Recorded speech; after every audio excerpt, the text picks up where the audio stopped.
The system is not a shopping mall. I do not provide clothing, the system responded coldly. Mag remained unfazed. I'll pay. How much for a pair of pajamas? 50 copper coins? 100? Even 2 gold coins would be fine, he said, glancing at his remaining balance of 616 copper coins. There was a long silence before a message appeared in Mag's mind. Children's pajamas, 2 gold coins. Men's pajamas, 3 gold coins. A set of children's regular clothes, 3 gold coins. Chef's uniform, 3 gold coins. Various colors and styles available. Mag looked at Amy, who was beginning to nod off after her bath. I'll take a pair of children's pajamas and a chef's uniform, he decided.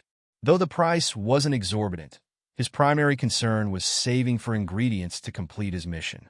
A variety of children's pajamas appeared in his mind, each in different colors and designs. Unsure which one to pick, he turned to Amy. What kind of pajamas do you like? Any specific color? Amy thought for a moment, then beamed at Mag. Amy likes purple, especially if it has a little bear on it. Mag quickly scanned the selection and found a pair of purple onesie pajamas with a hood adorned with bear ears and a small brown bear embroidered on the front. This should do, he thought. I'll go get them for you, he said aloud after confirming with the system that the clothes were ready. Entering the bedroom, he opened the wardrobe to find a neatly folded pair of bear-themed pajamas and a brand-new chef's uniform. He placed a suit on the bed and took Amy's pajamas to the bathroom. Do you like them? He asked, unfolding the soft fabric in front of her. Amy's eyes widened with delight. Wow, they're so pretty, she exclaimed, wrapped in her towel. I love purple, and they're so fluffy. I'll be a little bear in these. Father is the best. Mag smiled warmly at her excitement and grabbed a clean towel. Let's dry your hair first, then you can change and take a nap. Amy nodded eagerly. Okay. She leaned forward, allowing Mag to gently dry her hair, then followed with the hairdryer before helping her into the new pajamas. She raised her hands, rubbing her face against the plush sleeves. So soft and comfy, she murmured, her face glowing with contentment. Mag admired how adorable she looked. The fluffy purple sleepwear enhanced her delicate, pale skin, and her silvery white hair cascaded over her shoulders. Her small, pointed ears, a sign of her mixed heritage, glowed faintly in the light. Let's see what our little bear looks like.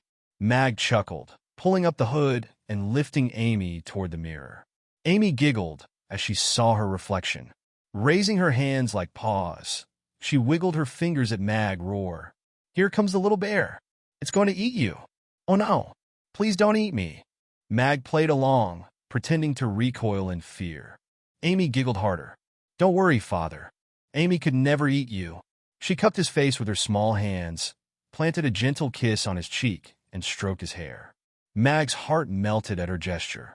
I'm not scared anymore, he whispered, taking a deep breath. And our little Amy smells wonderful now. Time for bed. He carried her into the bedroom, gently laying her down. As he tucked her in, she held onto his finger. Amy can't sleep yet. Can you tell me a story, Father? Mag nodded. Of course. How about the ugly duckling? Amy's eyes sparkled. Yes. Amy wants to hear it. Mag pulled up a chair beside her bed and began in a soothing tone. In a faraway land, a mother duck was waiting for her eggs to hatch. As he recounted the tale, Amy listened with rapt attention. She clenched her fists when the ugly duckling was bullied and let out a relieved sigh when it found safety. Her expression changed with every twist and turn, and when the duckling finally transformed into a beautiful swan, her face lit up with joy. Father, am I like the ugly duckling? Will I grow up to be a beautiful swan? She asked hopefully. Mag gently stroked her hair. No, Amy is already a beautiful swan, and as you grow, you'll become even more wonderful. Besides, as long as I am here, no one will ever hurt you. Amy looked into his eyes and nodded confidently.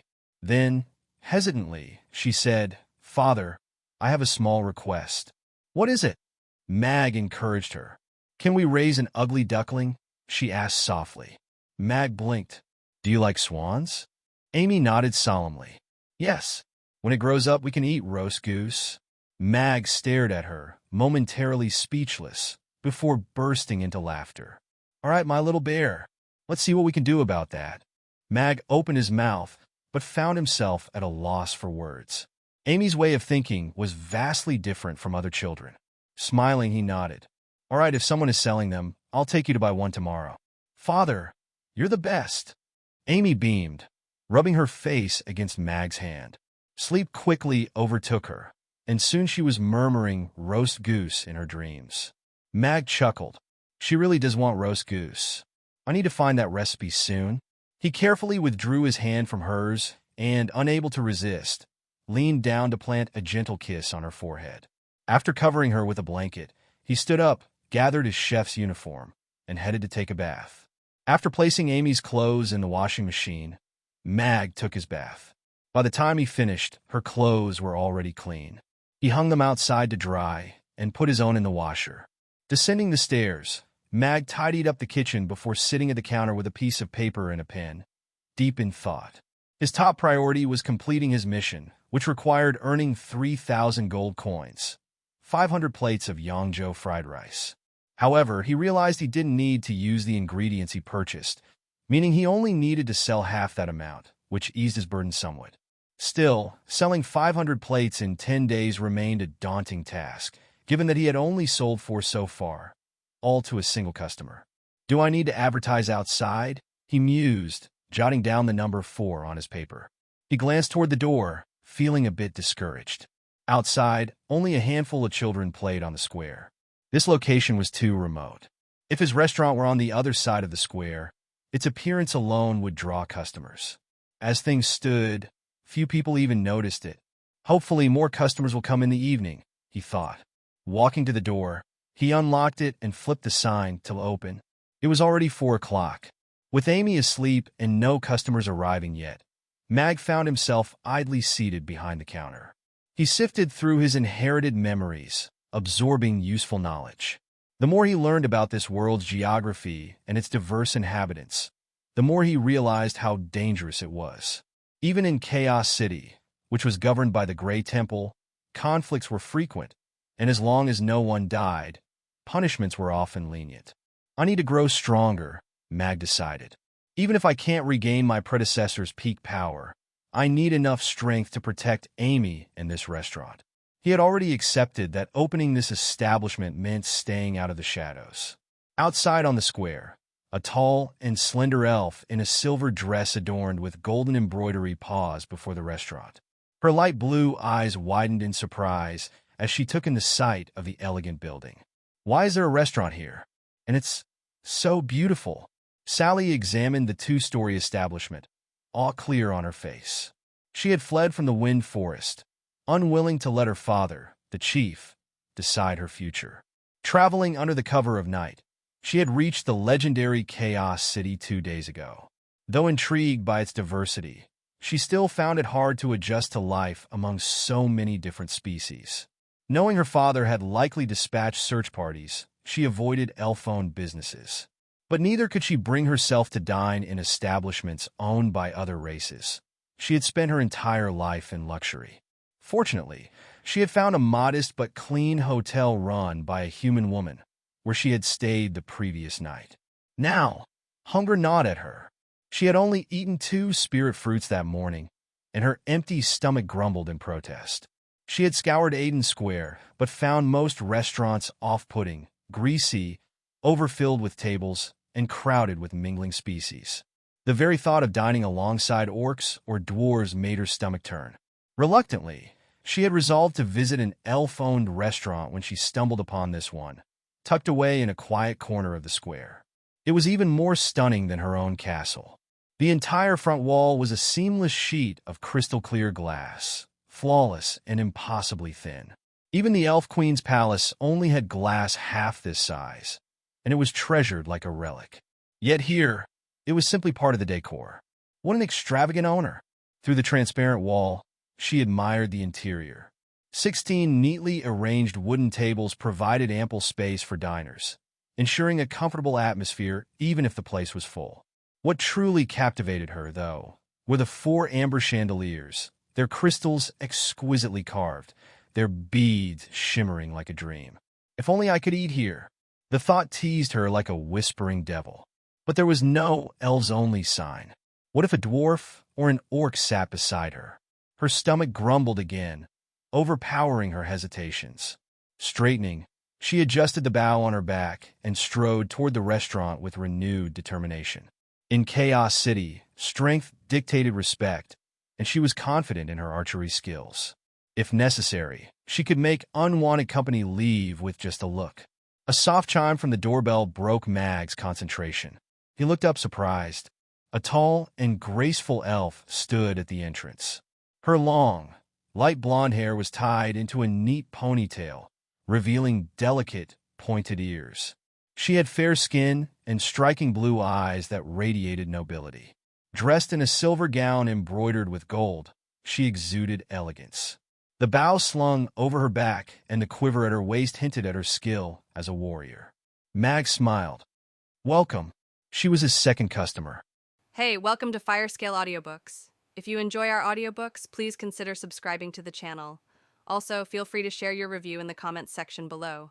Sally walked in and heard Mag's voice when she was about to glance around the restaurant. She seemed a little surprised. Clearly, he was a human male, but he looked much better than the one she had met today, and were slovenly dressed with stubble all over their faces. His short hair was very orderly, and there was no stubble on his chin. His mustache wasn't an unpleasant sight, but instead made him look mature. His dark eyes seemed very deep. His clothes were just black and white, but they were very well made, and more importantly, they were quite clean. She had a good impression of him. Besides, he might be lean, but he looked like a sword standing in its sheath. Only the human knight who'd come to the elves before had made her feel that way. He had a heavy sword like no other, which was very impressive. However, the man before her was obviously different. He was not very aggressive, but rather reserved and steady, and didn't look like he could carry a heavy sword. Humans were relatively acceptable to elves, except the messy ones, of course. Sally gave Mag a nod of acknowledgement and continued to look around the restaurant. Its decorations were very special, featuring humans and other species. For example, there was a valley painted in gray on the wall, the famous Valley of the Wind in the Wind Forest. Sally grew up there, so she recognized it at first glance. Farther on was a big city of humans. She had seen a similar painting in her father's study. It should be the capital of the Roth Empire, Rodu. She could more or less recognize the other famous places in the paintings by guessing. These paintings alone were proof enough to her that the owner here was no ordinary man. The chandeliers were even more beautiful from up close. The carvings were so delicate, as if they were like this from the very start. Mag was also looking at the elf. It was the first time that he had seen a female elf. Her facial features were very distinctive and deep. Her slim and long neck made her look like a proud swan. Amy will be better looking than her when she grows up, Mag thought. He pursed his lips and looked at this elf beauty in appreciation. And of course, that was all he was doing. Sally slid her finger across the table and didn't feel anything greasy at all. They were just as clean as the ones in her home, which made her less nervous and out of sorts. She couldn't refrain from glancing at Mag. He was around 30. Humans could live several decades. It was so short compared to the elves' lifespan, which could reach as long as 800 years.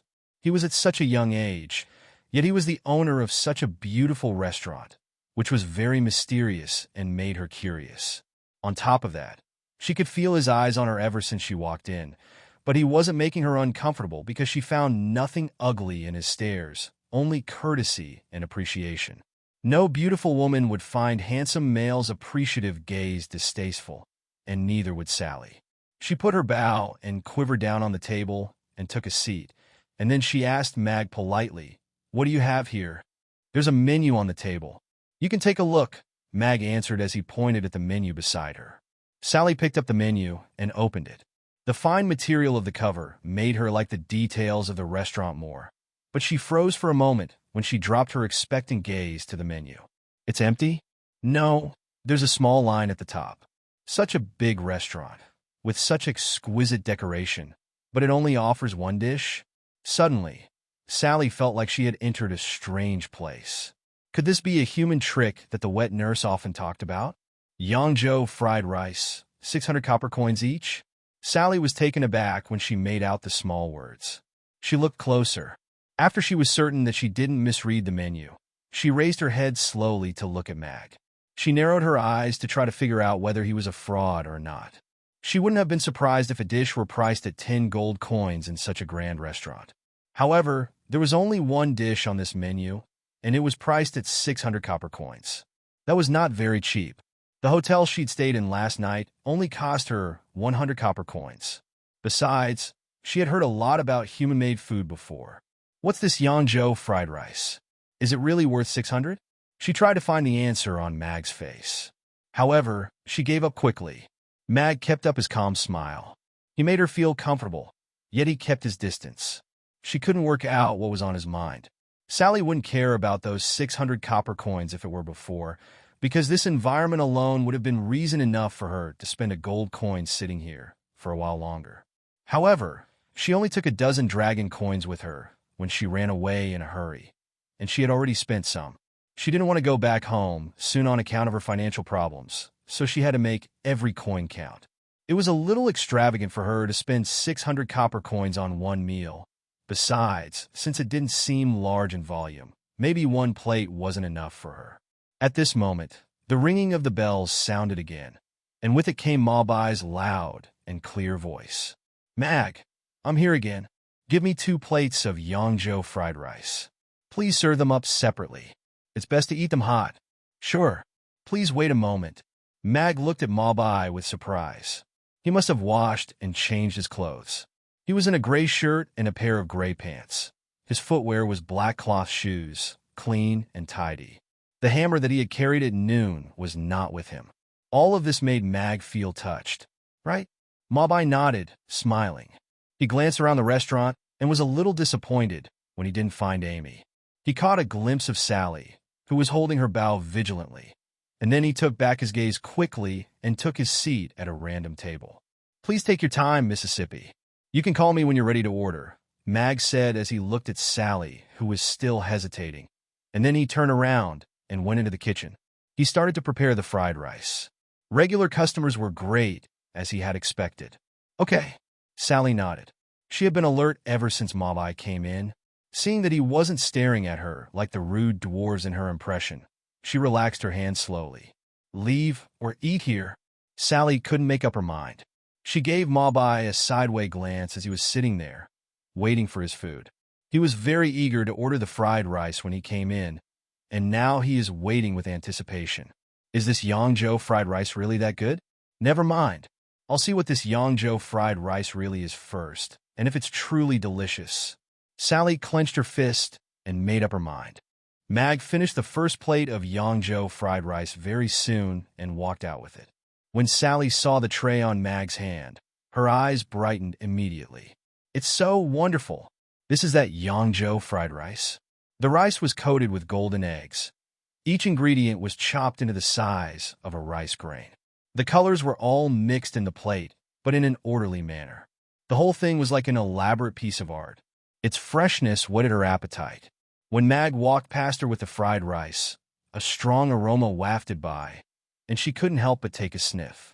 She smelled eggs and the mixed smell of different ingredients, which made her even hungrier. She turned to look in Mobai's direction in spite of herself. Your Yangzhou fried rice, please enjoy. Mag put the plate down in front of Mobai, with a spoon on the edge of the plate. Thank you. Mobai looked at the fried rice before him and couldn't tear his eyes away from it. He couldn't refrain from taking a deep sniff of the aroma that was tickling his nose. Although he had eaten 4 plates for his lunch already, he hadn't lost his interest at all. Instead, he wanted more, so when he finished his work in the afternoon, he wasted no time in coming here after he washed and changed. Mobai picked up the spoon and brought a spoonful of rice to his mouth. He chewed carefully. The taste of the mixed ingredients spread out in his mouth immediately and slid down his throat like a warm current. Mobai felt warm all over. The fatigue from his work in the afternoon was relieved right away, and he felt so good that he wanted to cry out. It's so good. Even if I eat it 100 times, I'll still find it good. Mobai took another spoonful, and then one spoonful after another. He just couldn't stop his hands. compared to his gobbling it at noon. He carefully chewed his dinner, tasting the flavor of every ingredient. This way, his taste buds were greatly satisfied, and he found the dish even more tasteful. Sally heard herself swallow her saliva. She panicked for an instant. Fortunately, Mag was already in the kitchen preparing the second plate, and Mabai was too preoccupied with his dinner to notice her. Is it really that good? Sally thought as she watched Mabai stuff himself with the colorful fried rice happily. The aroma permeating the air was tempting her. Her expression indicated that she was struggling inwardly. She gripped her purse subconsciously, and it were only 12 dragon coins and 8 gold coins. Her senses were telling her that she couldn't spend money randomly anymore. However, it indeed smelled so good. On top of that, she felt like trying the fried rice in the dwarf's plate as she watched him eating, though she had always found these bearded beings obnoxious. She was ashamed of this feeling. I'm a noble elf. How could I think that? Sally clenched her fist, but she still couldn't tear her eyes away from the fried rice. How painful! Mabai finished his first plate of fried rice, and not even one rice grain remained. He put down the spoon, not quite satisfied. When he lifted his eyes and caught Sally looking at him, he froze for an instant, but then he smiled. Mag's Yangzhou fried rice is really good, girl. You would regret it if you didn't give it a try. You right? Sally turned away. Her pride as an elf made her unable to accept the food the dwarf recommended. Yet, looking at the menu before her, she was wrestling with herself again. Perhaps he hasn't eaten anything good. Maybe that's why he finds it delicious? The wet nurse once told me that humans touch the ingredients directly with their hands. Is it really safe to eat the food touched by that man? Perhaps it's fine for me to spend 600 copper coins on this meal. I still have 12 dragon coins, and I would spend the rest more carefully. Mabai shrugged at her indifference and didn't take it to heart, waiting for his seconds in expectation. The elves are all like that, considering themselves better than the other species, Mabai thought. Judging from the color of her hair, she seems to be from one of the royal families. Actually, it's very kind of her. She is sitting in the same restaurant with a dwarf. Mabai felt like he was reborn after the 4 plates of Yangzhou fried rice at noon. Comfortable all over, but perhaps because he had eaten too much for his lunch, he didn't feel very hungry, so 2 plates were just enough for his dinner. A childish voice with some sleepiness in it sounded from behind the counter. Father! Mabai's eyes brightened immediately, and he looked in the direction of the counter expectantly. The little girl was so cute. He had been despised by her several times at noon and pretty much tricked into eating 4 plates of Yangzhou fried rice. But when he heard her voice, none of it mattered at all. He closed his shop early, washed, and changed to come to this restaurant because he wanted to eat that delicious Yangzhou fried rice. Yet that was not his sole reason. He had to admit that he came here to see that lovely little girl as well. Sally was also a little surprised when she heard Amy's voice. She looked to the counter. Sounds like a little girl, and she is the daughter of the owner? While Sally was thinking, a little girl in her fluffy purple clothes appeared from behind the counter. She turned her little head and looked out. When she turned her gaze to Sally, she was taken aback, as if she felt she had been mistaken. She rubbed her eyes and looked again. Her eyes widened immediately. She turned to his father in the kitchen and said, "Father, look, a very beautiful elf big sister. So cute." Sally felt like her heart stopped for a moment. The look of the little girl rubbing her eyes in her purple bear sleepwear was extremely adorable, like a lovely little bear. No, she was much lovelier than a little bear. Her fair and sweet little face made her want to pinch it, and her words from excitement made her blush a little. They were just innocent words from a child. Nonetheless, she felt very happy. Soon, Sally found herself looking at Amy's pointy ears showing through her silver hair. She was a little surprised. She is a half-elf? Mag walked out with the second fried rice and put it down before Mabai. He stroked Amy's ahogue and smiled. Amy waked up so soon. Amy nodded. Yes, Amy waked up and is hungry. Amy wants to eat Father's rainbow fried rice, so I have come downstairs. Then she pointed at Sally excitedly. And Father, that elf big sister is so beautiful. Amy has never seen someone so beautiful. Amy will be as beautiful as her when you grow up. Mag went down beside Amy, whose mouth was still slightly open. He smiled at Sally and said, right, miss? Sally was taken by surprise. She froze for an instant and had mixed feelings about them as she looked at Mag's sincere expression and his little girl's expectant face. The little half-elf was Mag's daughter, which meant he had an elf wife. The lifespan of elves was long, so they seldom made friends with humans. The prospect of living for a long time after they watched their friends die was too painful. It was even rarer for an elf to marry a human, because the pain would be doubled. However, love was blind, so half-elves who had half-human blood and half-elf blood in them came into this world. Elves were proud. They decided that the blood of half-elves was not pure anymore. So, while they might not be hostile towards them, they wouldn't let them enter the wind forest because they didn't see them as their own kind.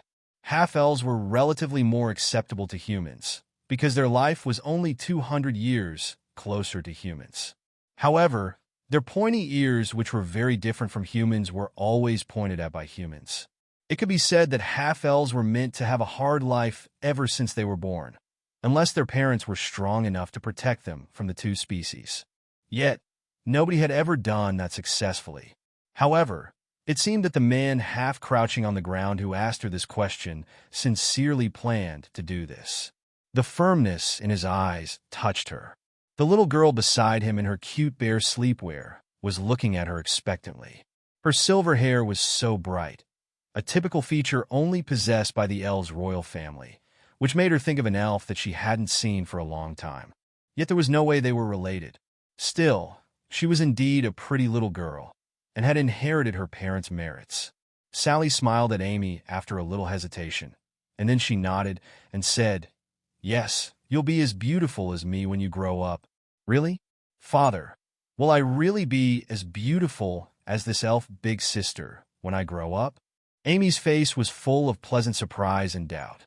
She raised her little hands to cover her slightly open mouth and looked to Mag as if not believing what she had just heard. "Sure. The elf big sister has told you herself. Amy will be very pretty when you grow up, even prettier than the swan." Mag nodded as he looked into her eyes. "Yes, I feel the same. You'll be even better looking than elves when you're older," Malbai said as he looked at Amy, smiling, spoon in his hand. "Great! Amy is so happy. I want to grow up quickly and become as beautiful as the elf big sister." Amy completely believed them as she looked at the smiles on their faces. Now that she had learned that she would be a beautiful girl instead of the monster that other children were always talking about, she spread her arms and ran around the restaurant happily. Mag watched as Amy ran merrily. He smiled with relief. Nothing was more important than Amy's happiness. He hoped to make amends for what she had endured by doing these things. He turned to Sally and said, "Thank you." "My pleasure." Sally looked at the smiles on their faces and found herself in a good mood too. At least he's not a bad father. She nodded at Mag and said, "I'd like a plate of Yangzhou fried rice too." Mag nodded. "Okay, please wait a moment." Then he turned to Malbai and thanked him too. Malbai waved his hand and said enviously, "Don't mention it. I was just telling the truth. You're very lucky to have such a lovely girl, Mag." Smiling, Mag nodded. "Please enjoy." Then he turned around and walked into the kitchen to make another plate of fried rice. He felt he was lucky too. Otherwise, he wouldn't have such a lovely daughter. Amy happily ran 2 laps around the restaurant and greeted Malbai. "Hello, dwarf Grandpa Malbai." Then she climbed onto the chair opposite Sally, rested her chin in her hands, and asked curiously, "Elf big sister, what's your name? Where are you from?" If the person who was asking her these questions were not this little girl, her first reaction would be holding her bow. However, looking at the curious little face of this adorable girl, she couldn't refrain from answering, "I'm Sally from the Wind Forest." "Big Sister Sally, my name is Amy. The Wind Forest is the place where a lot of elves live, right?" Amy's eyes were shining. She asked with expectation, "There must be many beautiful elf big sisters there, just like you, right?" Sally nodded, smiling. "Yes, a lot." She felt much better hearing compliments from this little girl's mouth rather than from others. Mag listened to their conversation from the kitchen and smiled. It looked like the little thing was very curious about elves, though she'd never showed it before. Sally wasn't impatient and proud, but instead answered Amy's every question patiently, even if they were very naive or related to the Wind Forest. Mag walked out with a plate of fried rice. He put it down in front of Sally and smiled.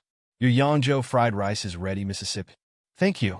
Sally gave him a courteous reply. She was totally attracted by this Yangzhou fried rice. The pleasant smell of eggs and various ingredients tickled her nose, and it was even stronger than just now. She swallowed her saliva in spite of herself. She was too absorbed by it to care about the manners she had learned. Elves' food was relatively simple, and they mainly lived on various spirit fruits. Even when they cooked the ingredients separately. They wouldn't let the taste of one ingredient spoil another. She had never tried the food cooked by putting several ingredients in oil together. She hadn't even tried any other oil besides meat. Yet she didn't feel greasiness at all as she looked at the Yangzhou fried rice, which had some oil on it. Sally was even more amazed by Mag's cutting skills. Every ingredient was cut into the size of the rice grain, including green peas. It couldn't be done without thousands upon thousands of times of practice. She looked at the fried rice before her with great expectation. She had never seen anyone who could make such an exquisite and well-combined food. Please try it, Big Sister Sally. Father's rainbow fried rice is very good. Amy looked at her with anticipation as she sat opposite her. Then she added in a whisper, I heard your tummy rumble. Sally's face flushed red. It was so embarrassing. Still, she couldn't help but pick up the spoon and bring one spoonful to her mouth. The sweet taste of the rice spread in her mouth immediately. She closed her eyes unconsciously and let out a groan in spite of herself. Sally felt she had walked into a sea of gourmet food and was overwhelmed by a good taste and a warm feeling. The eggs covering the rice were so tender. The flavorful ham, the crisp winter bamboo shoot, the sweet green pea. The taste of each ingredient was very distinct, and yet they were perfectly combined together. She tasted shrimp, its sweet and delicious flavor spread out in her mouth. She seemed to have tasted the ocean. Even in the Valley of the Wind, this kind of shrimp was not easy to come by. As for the shrimp that were kept alive by magic, their taste was not as good. Even she had only once had the privilege of eating shrimp this fresh when she'd gone to the shore north of the wind forest with her grandfather 2 years ago, but still, their taste had not been as fresh and tender. Where did he get these fresh shrimp? If he had shipped them to Chaos City from the shore, the price of one shrimp would have been more than 5 gold coins. One plate of fried rice has more than one shrimp, but it only sells at 600 copper coins. The owner here, he must be dumb. A flicker of confusion flew across her mind. When she bit into the tender egg and touched the sweet rice with her tongue, she froze for an instant suddenly, and then she opened her eyes. This taste, it's the taste of the spring of life. She was not a royal family member, but her clan was also very noble among elves, so she had been baptized in the spring of life several times. She had even had a small glass of water from the spring of life during her coming-of-age ceremony, so she was very familiar with and sensitive to the taste of their holy spring. Much to her surprise, in this Chaos City, she had tasted the spring of life in a restaurant owned by a human. For a moment, she didn't know what to think because of this weird turn of events. She even started wondering if her homesickness had made her unable to think straight. As she chewed on the rice, the taste of the rice and various ingredients was tickling her taste buds ceaselessly. Among it, the exclusive feel of the spring of life was very distinct, confirming her suspicion again and again. When she had swallowed it, a warm current spread all over her body through her meridians, rapidly dissolving her fatigue and hunger from days of travel. It's definitely the spring of life. Sally was very certain. Her senses were telling her that she should draw her bow, point the arrow at this human male, and ask him how he got his hands on the water from the spring of life. However, this Yangzhou fried rice was so good that she wasn't able to make herself put down the spoon and pick up her bow. Her family had the best cook in her entire clan. She had attended many dinner parties in the palace, and she had even tried the food cooked by the royal chef when the king of the Roth Empire came to visit the elves with his chef. However, compared to this Yangzhou fried rice, those dishes that seemed very exquisite in appearance were very bland. Moreover, this delicious Yangzhou fried rice was made by a human male. Take another bite? Sally felt a devil in her heart tempting her, and she didn't want to resist it. Her spoon clattered on the plate again, and the second spoonful was already in her mouth. She closed her eyes again, tasting the flavor of every ingredient carefully. At that instant, the holy spring and the responsibility of elves were all put aside by her. All she had in her mind was, eat, eat, eat. She took one bite after another. Her deep-rooted manners were keeping her from gobbling down her food. But she was still eating quickly, unlike her usual self, completely forgetting about her suspicion before. Mag watched as she ate her fried rice. He smiled. He felt proud and satisfied while looking at his customers indulging in the food he made. Perhaps it did feel good to conquer others' taste buds, even better than conquering women. Amy was very proud too. This was her father's doing. He could make the best rainbow fried rice under the sun. Even the elf big sister had fallen in love with the taste after just one bite. Sally finished her fried rice as if there were no one else but her in the restaurant. When she put the spoon on the plate to get another bite, she realized there was nothing left, not even one rice grain. I have finished the entire plate? Sally froze for an instant, feeling as if she had just started. She looked at the plate that could almost reflect her face and felt a little ashamed. She hadn't been very graceful in others' presence, but the good thing was that she held back her impulse to lick the plate. With food this good, one plate was clearly not enough for her. Sally looked up at Mag and said expectantly, "Owner, please give me seconds." "Okay, please wait a moment, miss," answered Mag, smiling. He walked to the kitchen, thinking that even the graceful elves could not resist the good taste of this Yangzhou fried rice. He had his worries, though. The rice was irrigated with the water from the spring of life, and if she could taste it, there might be problems. "It's really so good," exclaimed Mabai satisfyingly. By then, he had put down his spoon. 2 plates of fried rice were just enough. The weariness all over his body was nowhere to be found. He hadn't felt this comfortable for a very long time. He really felt very good. "Dwarf Grandpa Mabai, would you like 2 more plates?" asked Amy with anticipation. Mabai looked at Amy's big expectant eyes and almost nodded. He waved his hands quickly. "No, 2 plates are just enough for my dinner today, and I can drink a little when I get back." "What a wonderful day." "Okay, you have had 2 plates. 2, 6, 12. 12 gold coins, please." Amy was a little disappointed, but her smile returned quickly.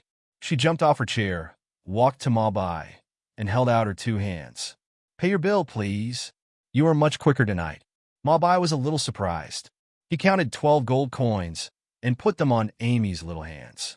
Mabai arose from his chair and said to Mag in the kitchen, "See you around, Mag." Then he turned to Amy and said, "Bye, little girl." "See you." Mag smiled at his kitchen. 1, 2, 3.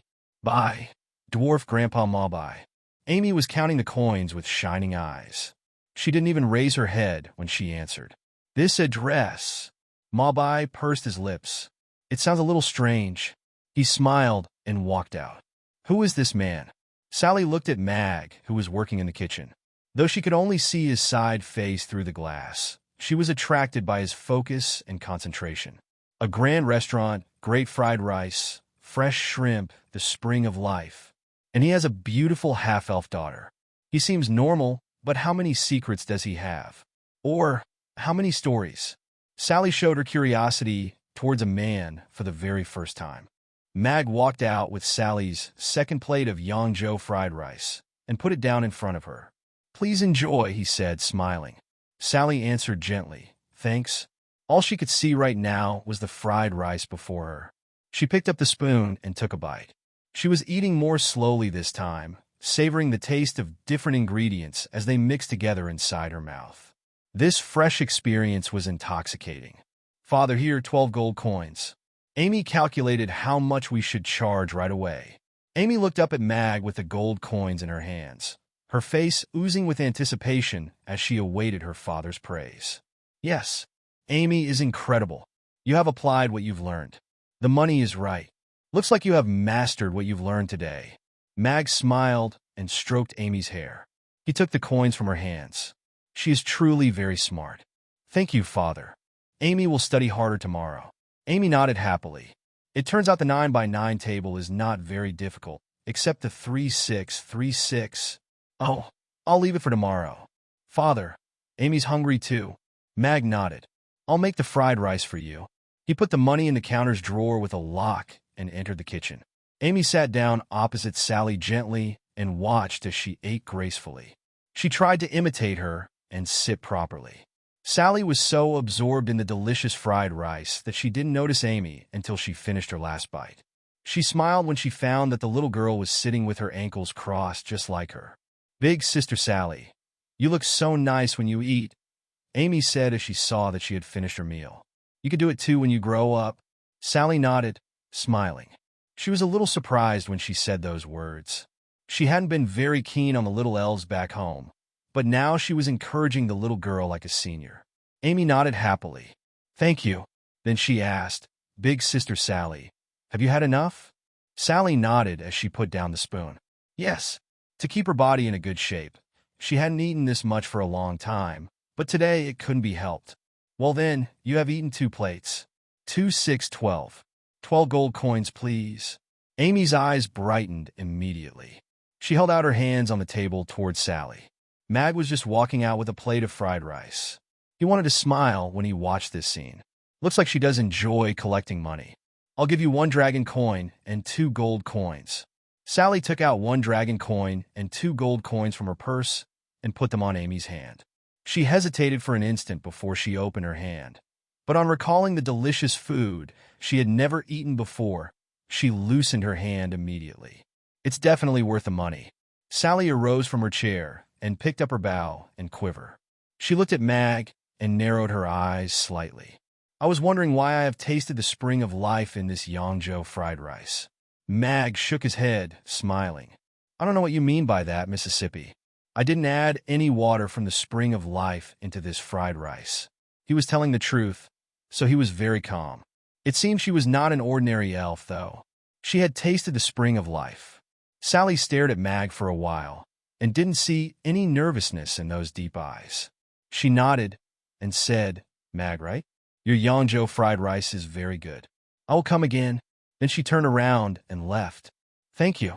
Mag put down the plate in his hand, not feeling very alarmed. After all, he had already known he couldn't keep a low profile when he decided to open this restaurant. It's not a secret that this rice has a taste of the spring of life. As long as the system's farmland stays safe, I wouldn't admit anything else even if they beat me to death. Anyway, the system wouldn't just stand by if I were beaten to death, right? "Your safety is not system's responsibility," said the system. "I have already died once." "I've nothing to fear," answered Mag in his head. He put the fried rice in front of Amy. The system did not answer at once. Eventually, it said, "You should have more regard for your life. Actually, I don't want to die that badly. Why don't you improve my strength? Increase my strength by 10 or 20. If I could tear giant dragons apart with my bare hands, nobody would dare to come look for trouble. Then I can focus on cooking and try to become the god of cookery." Mag took the system for granted. The system was silent for a longer time. After a while, it answered, "System has no such right. Improving strength will be done by triggering and completing the relevant missions. After my assessment, I recommend you start with your daughter to improve the restaurant security level." "Amy?" Mag was taken by surprise. He glanced at Amy, who was about to take a bite of the dragon coin. Mag chuckled. The system's assessment should be reliable. Perhaps it was referring to the bluish-violet fireball magic in the morning? "Father, look! Dragon coin! You said at noon that 10 gold coins equals 1 dragon coin. So Amy didn't make a mistake, right?" Amy looked up at Mag. There were a small line of tooth impressions on the edge of the coin. "No, Amy has done a very good job." Mag nodded, smiling. He put the fireball thing on hold and took the dragon coin in his hand. It was almost the same size as the gold coin, except that it had a piece of white jade inlaid in the middle. There was a small golden dragon carved around the jade. It was a little heavier than the gold coin and was the most valued currency on this continent. "Amy will eat then." After getting her praise, she took her spoon and started eating, shaking her little body slightly all the while. She was very happy. Mag put the coins in the drawer. Seeing that no customer would come for a while, he went into the kitchen and cooked a plate of fried rice for his dinner. After a plate of Yangzhou fried rice, Mag felt warm all over, and his fatigue had disappeared. When Amy finished the half bowl of fried rice that Mag gave her, she put down the bowl and looked at Mag, a little worried. Father, I feel a little hot again. Again? Mag was a little anxious, but when he recalled what had happened in the morning, he said immediately, "Don't worry, Amy. Try to remember the fireball magic this morning. Try to release the fire inside you. Release it." Amy reflected carefully. Then she lifted her arm, and a bluish-violet fire suddenly appeared from her hand. The moisture in the air was immediately evaporated, as if it had burned a hole in the air. Originally sitting on the other side of the table, Mag fell back several steps despite himself. He watched as the fireball in Amy's hand grew smaller and into a small one finally, his eyes full of astonishment. He understood the system's words suddenly. Amy had only eaten 3 plates of Yangzhou fried rice since this morning, but the temperature of the fireball she could make now was much more terrifying than in the morning. Her improvement was simply incredible. Besides, if she could improve her power by eating, then it wouldn't be troublesome to better her skills. She just needed to eat regularly every day. "Father, do you want to play with the fires?" Amy said smilingly as she looked at the flames dancing in her hand, like a little girl who wanted to share her toys with others. Mag waved his hands immediately. "No, it's too hot. Remember, Amy, do not use this fireball on others except bad guys. It's very dangerous." This flame was no toy at all. Bad guys? Amy pondered carefully for a while. If they don't pay for the food they eat, then they're the bad guys, right? Mag nodded. Yes, that is called dine and dash. They're bad guys. He hadn't liked the ones who were always dining and dashing in his previous life, and now that he was an owner of a restaurant himself, he hated them even more. Amy nodded solemnly. "Oh, Amy has remembered. If they don't pay, I'll set them on fire. Well then, I'll leave it to you to protect our restaurant." Mag chuckled. Such customers may actually appear. If Amy's fireball magic could make them no fear, she might actually be able to protect this restaurant. After all, the system is quite reliable except when money is involved. Mag cleared the table and went into the kitchen.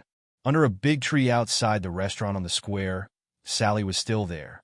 She was staring at the bright restaurant, confused. Should I report this to our contact in Chaos City, or just keep it to myself? But this Yangzhou fried rice is really very good.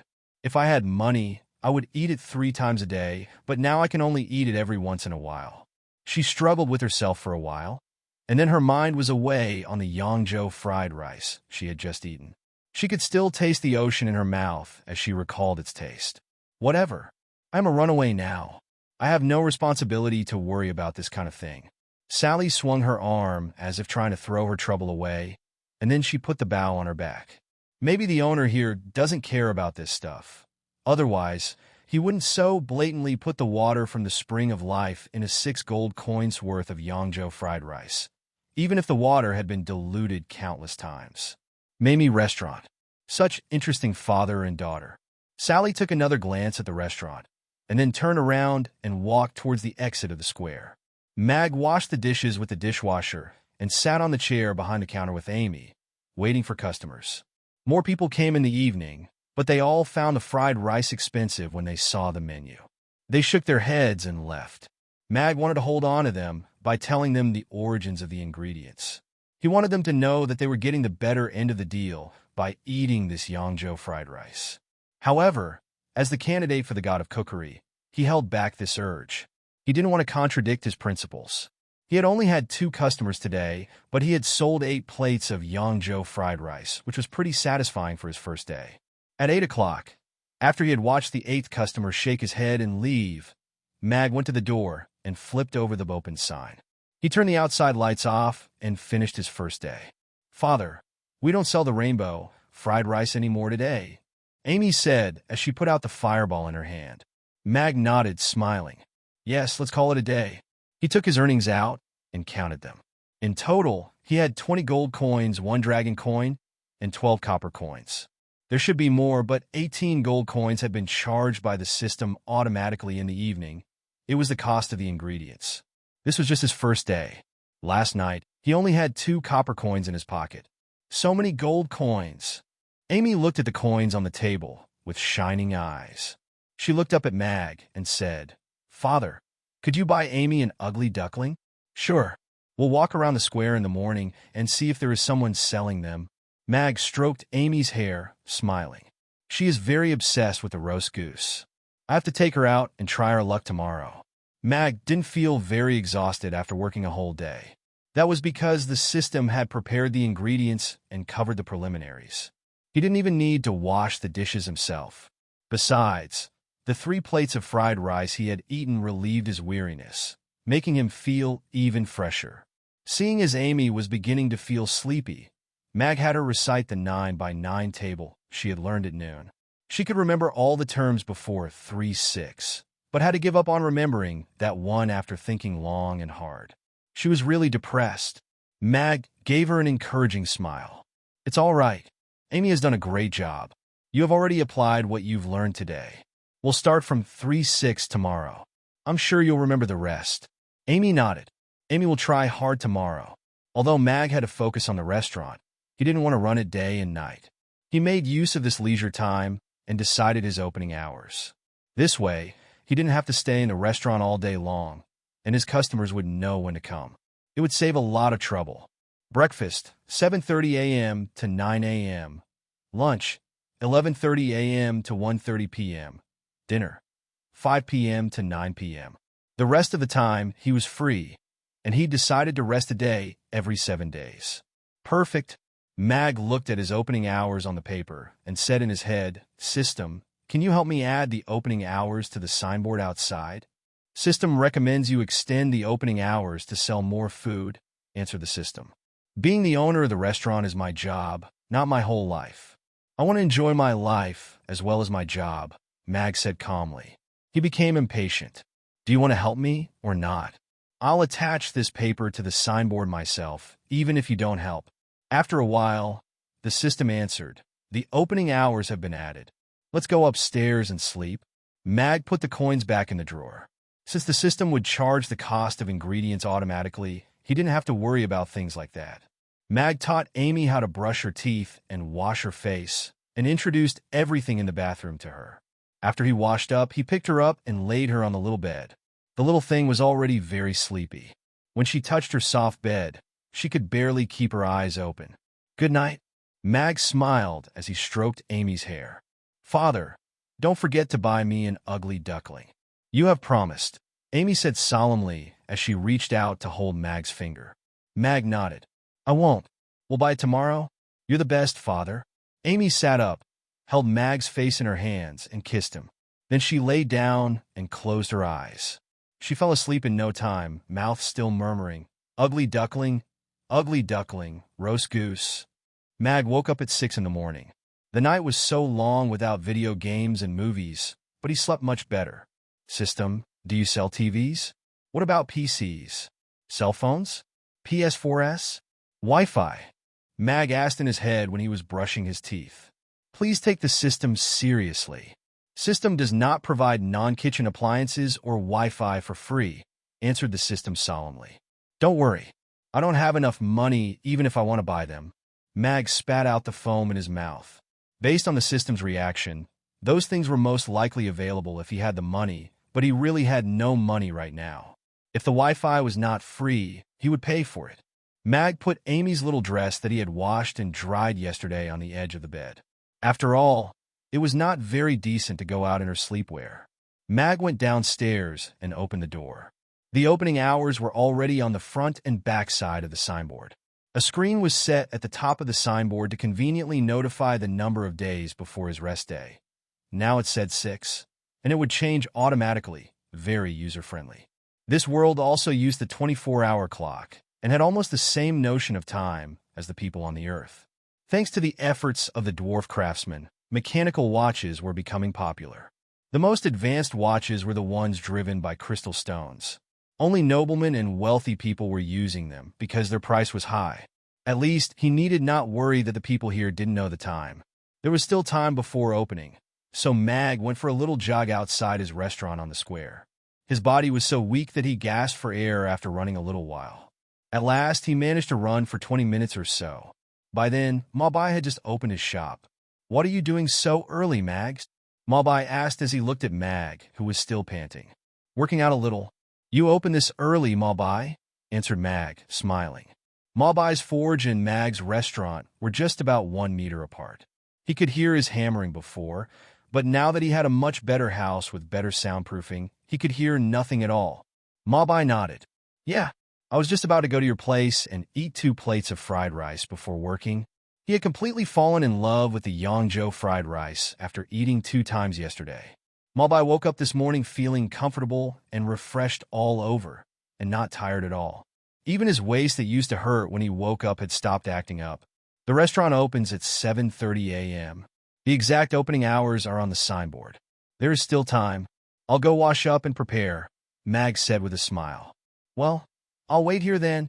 Mawbai was taken aback.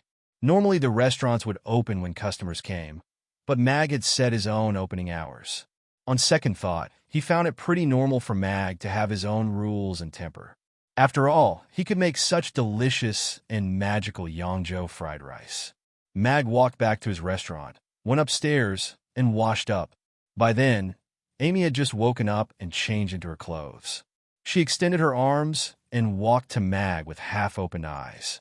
"Give me a hug, father," she said adorably as she looked up at Mag. The little thing had just woken up, with her ahogue sticking out. Her half-open eyes and spread arms made her so adorable that Mag couldn't refrain from stooping down and picking her up. "I'll hold you for a while. Then you will wash up yourself. We have to open now." Amy nodded. "Okay." She only wrapped her arms around Mag's neck for a little while and then disentangled herself from him. She went to the bathroom and stood on tips of her toes to get her toothpaste and toothbrush. She turned to Mag and said, "Don't worry about me, father. I can take care of myself." Mag nodded, smiling. "Right?" He pretended to leave and then took a peek through the door. The little thing was brushing well. Then he left without worry. It was just 7:30. Mag went to open the door. Mawbai was waiting outside looking at the opening hours. "We're open. Please come in," Mag said gently with a smile. "Thank you." 2 plates of Yangzhou fried rice. "I can scarcely wait," Mawbai said with a laugh as he stepped inside.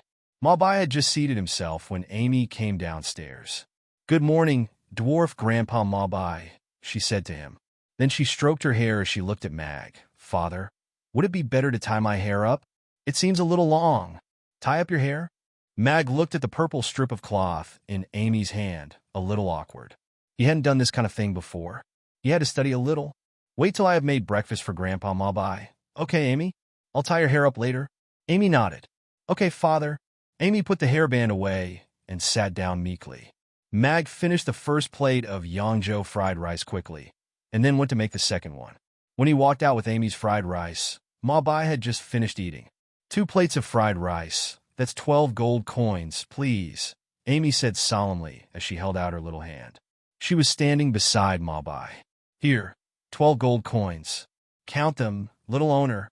Mawbai put the coins on Amy's hands with a smile. He was already accustomed to her acting all grown up when she collected money. He rose from the table with a smile and said to Mag, "Today's Yangzhou fried rice is very good too, Mag. You have just opened, and people rarely come here, so it must be hard, right?" Mag nodded. "Yes, not too many customers. It couldn't be helped. Good wine was also afraid of the thick bush. I'll take my leave. Maybe I could bring 2 customers for you at noon." "They won't worry about the price," Mawbai said, smiling. He took a glance at Amy, who was counting the coins carefully. Mag smiled. "Thank you. It was not a bad way to increase customers." "My pleasure." Mawbai waved his hands expansively and left. While Amy was eating, Mag made himself 1 plate too. After a plate of delicious Yangzhou fried rice, the hunger and weariness from his jogging in the morning were all gone. He felt very refreshed and vigorous. There was no sign of any customers, and Mag's gaze met the eyes of Amy, who was holding her hairband with expectation. Mag couldn't make her wait anymore. He took the hairband and unconfidently said, "Amy, I'm not very good at tying up hair." Amy turned to Mag and said encouragingly, "Father, I'm sure you can do it." She found a small mirror somewhere and looked at herself in the mirror expectantly. "Teacher Luna would tie up my hair before, but Father hasn't done it." "Then I'll get to it." Mag was still a little nervous. He stroked Amy's smooth hair, trying to remember how the girls wore their hair. A ponytail should be the easiest, or a cute chignon. A braid is not bad too. 10 minutes later, Amy put down her mirror and turned to look at Mag as he was trying to make her hair look like a bun, sweating. She pouted unhappily. Father, Amy will just let it fall down. It turned out that it required a lot of skill to tie little girl's hair. Mag took a look at Amy's hair that he had messed up and drew his hands back embarrassedly. Letting it fall down looks good too, murmured Mag. But Teacher Luna can do lovely braids. Amy looked up at Mag and blinked her big eyes pitifully. We'd better get ready to go. Let's see if we can get an ugly duckling for Amy. Mag feigned his coughing, trying to divert her attention away from the hair. Ugly duckling. I want an ugly duckling. Let's go, Father, Amy urged. She stopped worrying about her hair immediately, as he had expected. Mag combed Amy's hair neatly. 2 strands were still sticking out, but he pretended they were not there. Opening hours were not over, so he had to make Amy wait. In the meantime, he helped her memorize a dozen more terms from the 9 by 9 table. I'm not sure we can find an ugly duckling. If we can't find one, we'll try our luck next time. Okay, Mag said to Amy when he locked the door, trying to prepare her in advance. Amy nodded obediently. Okay, I know. She was very happy because she was going to buy an ugly duckling, and it had been a long time since her father last took her out. She could hold his big, warm hand again. Let's go. Mag picked up Amy's little soft hand, and he felt happy too as he looked at her smile. Amy's unhappy expression was so heartbreaking that he couldn't help but ask, System, do you have the experience bag for braiding hair? Like the one for Yangzhou fried rice. Do you sell it? He had to be a mother as well as a father, so he had to learn how to braid hair. Let me warn you again. Do not insult the system with such questions. System does not sell any experience bags that are irrelevant to cuisine. The system seemed a little enraged. I will give you 10 gold coins. The system didn't answer. No. What about 30?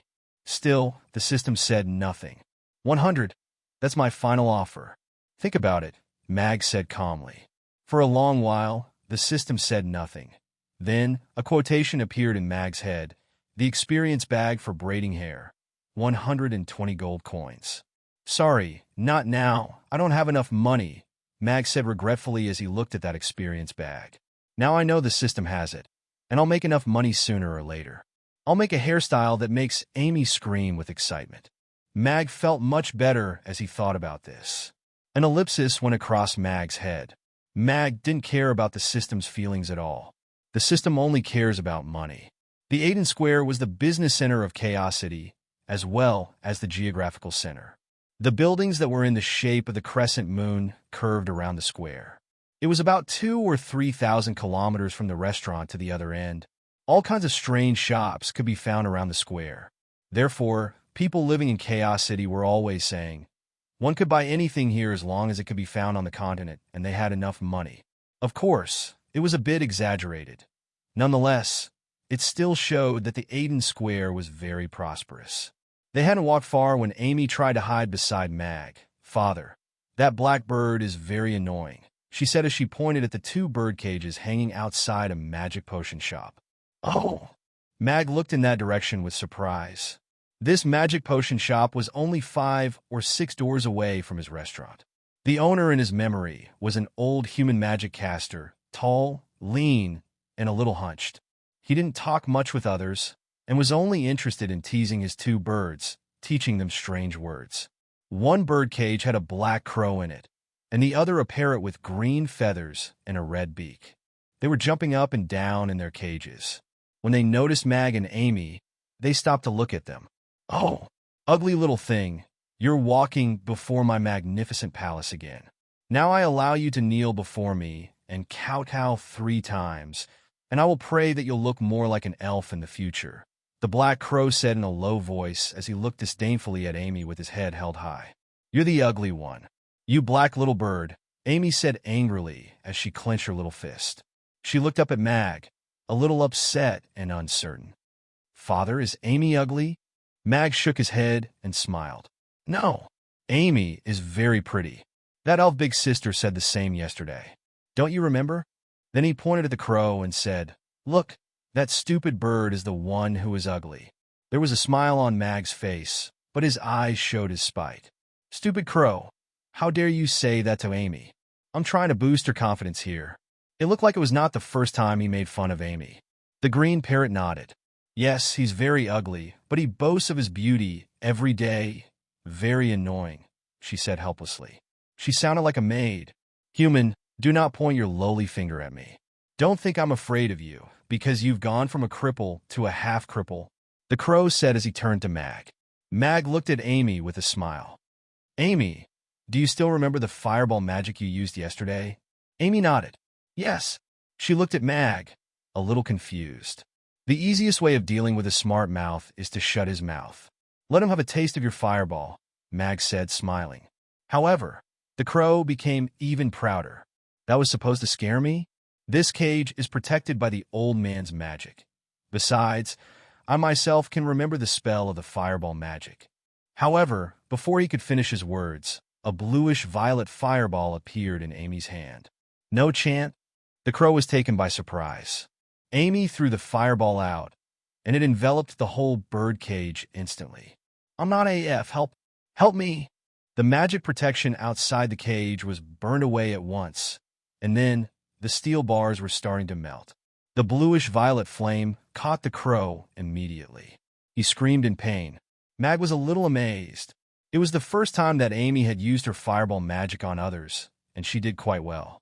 Besides, the fireball was more powerful than he had expected, which was a good thing, of course. Smiling, he took Amy's hand and walked on. Remember, Amy, for guys like that, just give them a fireball. Amy nodded vigorously. Okay, father. She held one of Mag's fingers and waved it merrily, feeling happy because she had taken revenge on that stupid crow who had picked on her many times. I don't have to worry about being picked on when I go out with father. Fire! Help! The green parrot cried in panic. A lean old man walked out hurriedly. His face changed when he saw the burning cage, and then he chanted some spell and threw a water ball at it. The fire was put out. A faint aroma of roasted meat permeated the air. The black featherless crow gave a shiver. He stood on the stick, which was the only thing that was spared, covered his crotch with his wings, and let loose a plume of. Shut up, black coal!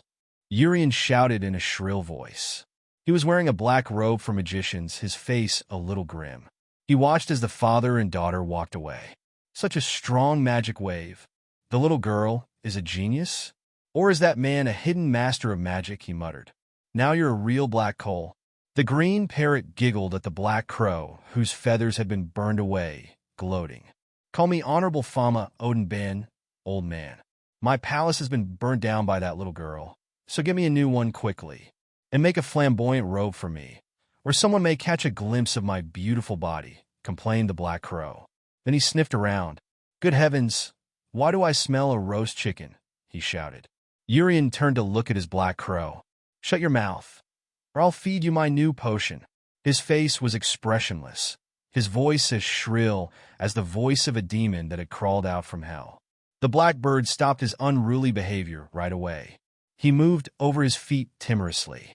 At least give me 2 leaves to cover my body. You don't have to see me like this. Green pea, get him some leaves, Urian said as he walked towards a shop. Why haven't I noticed that magic way before? Maybe we could exchange experience someday, he muttered to himself. My lord Urian, next time, call me Sonny when you want me to help, said the green parrot merrily. She cocked her head to one side to open the lock on her cage and flew away. After a little while, she was back and put 2 leaves beside black coal. Then she flew back to her cage, locked the door, and preened herself gracefully. Never thought I'd come to be like this. Black coal sighed. He looked around and picked up the 2 leaves to cover his most important parts. Mag was walking with Amy on the square. Apparently, she had become very happy after she set that black crow on fire.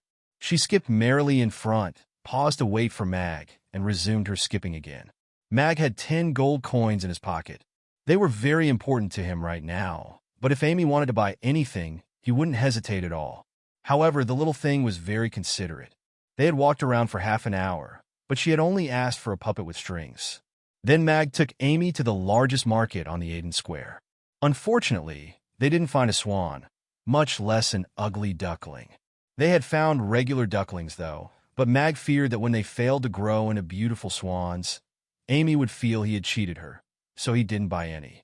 The vegetables were cheap here, but the system once said that he was not allowed to take outside ingredients into the kitchen, so he wasn't tempted by their low price.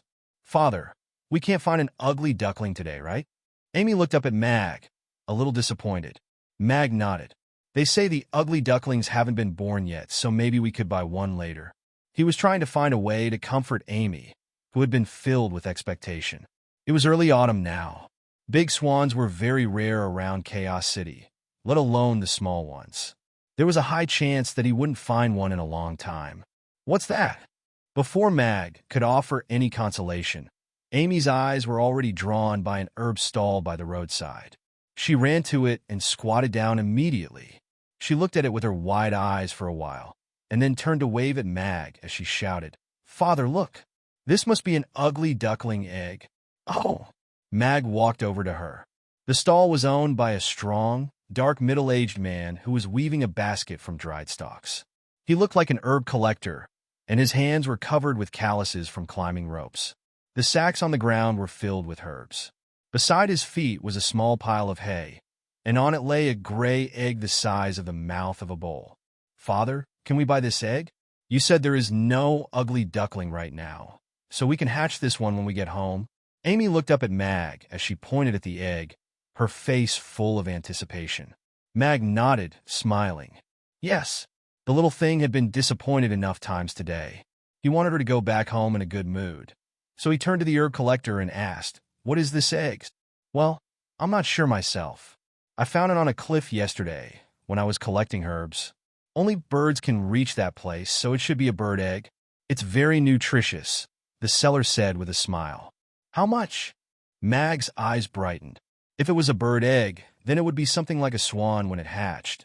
Besides, judging by its size, the bird might be even bigger than an ostrich, which would make a great ride for Amy after being well trained.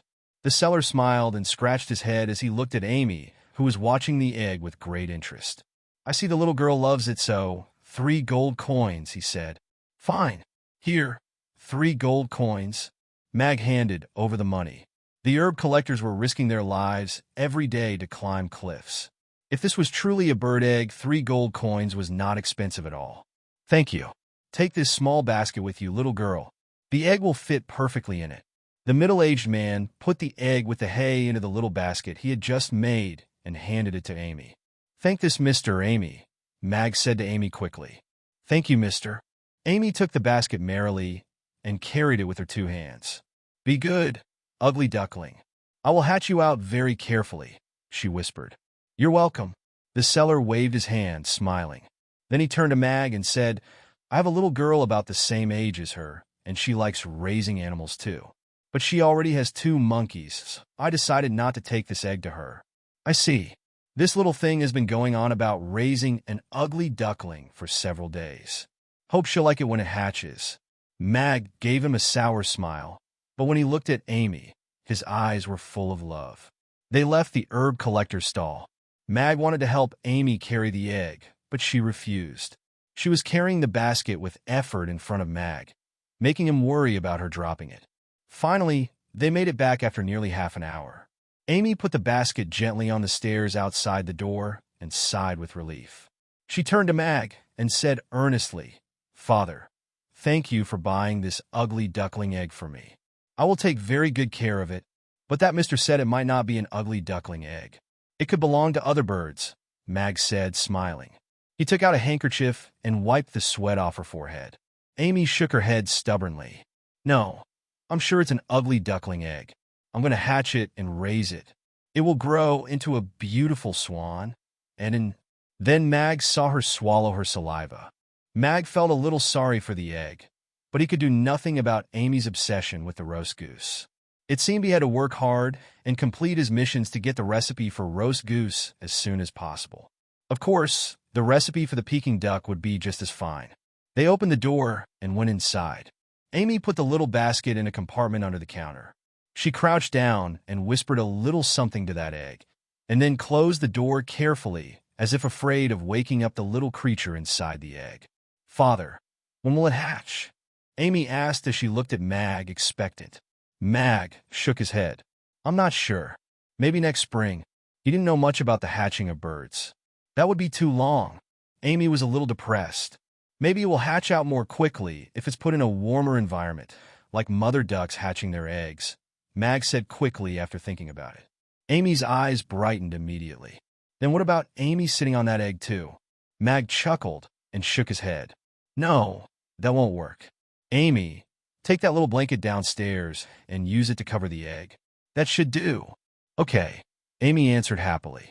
She ran upstairs quickly.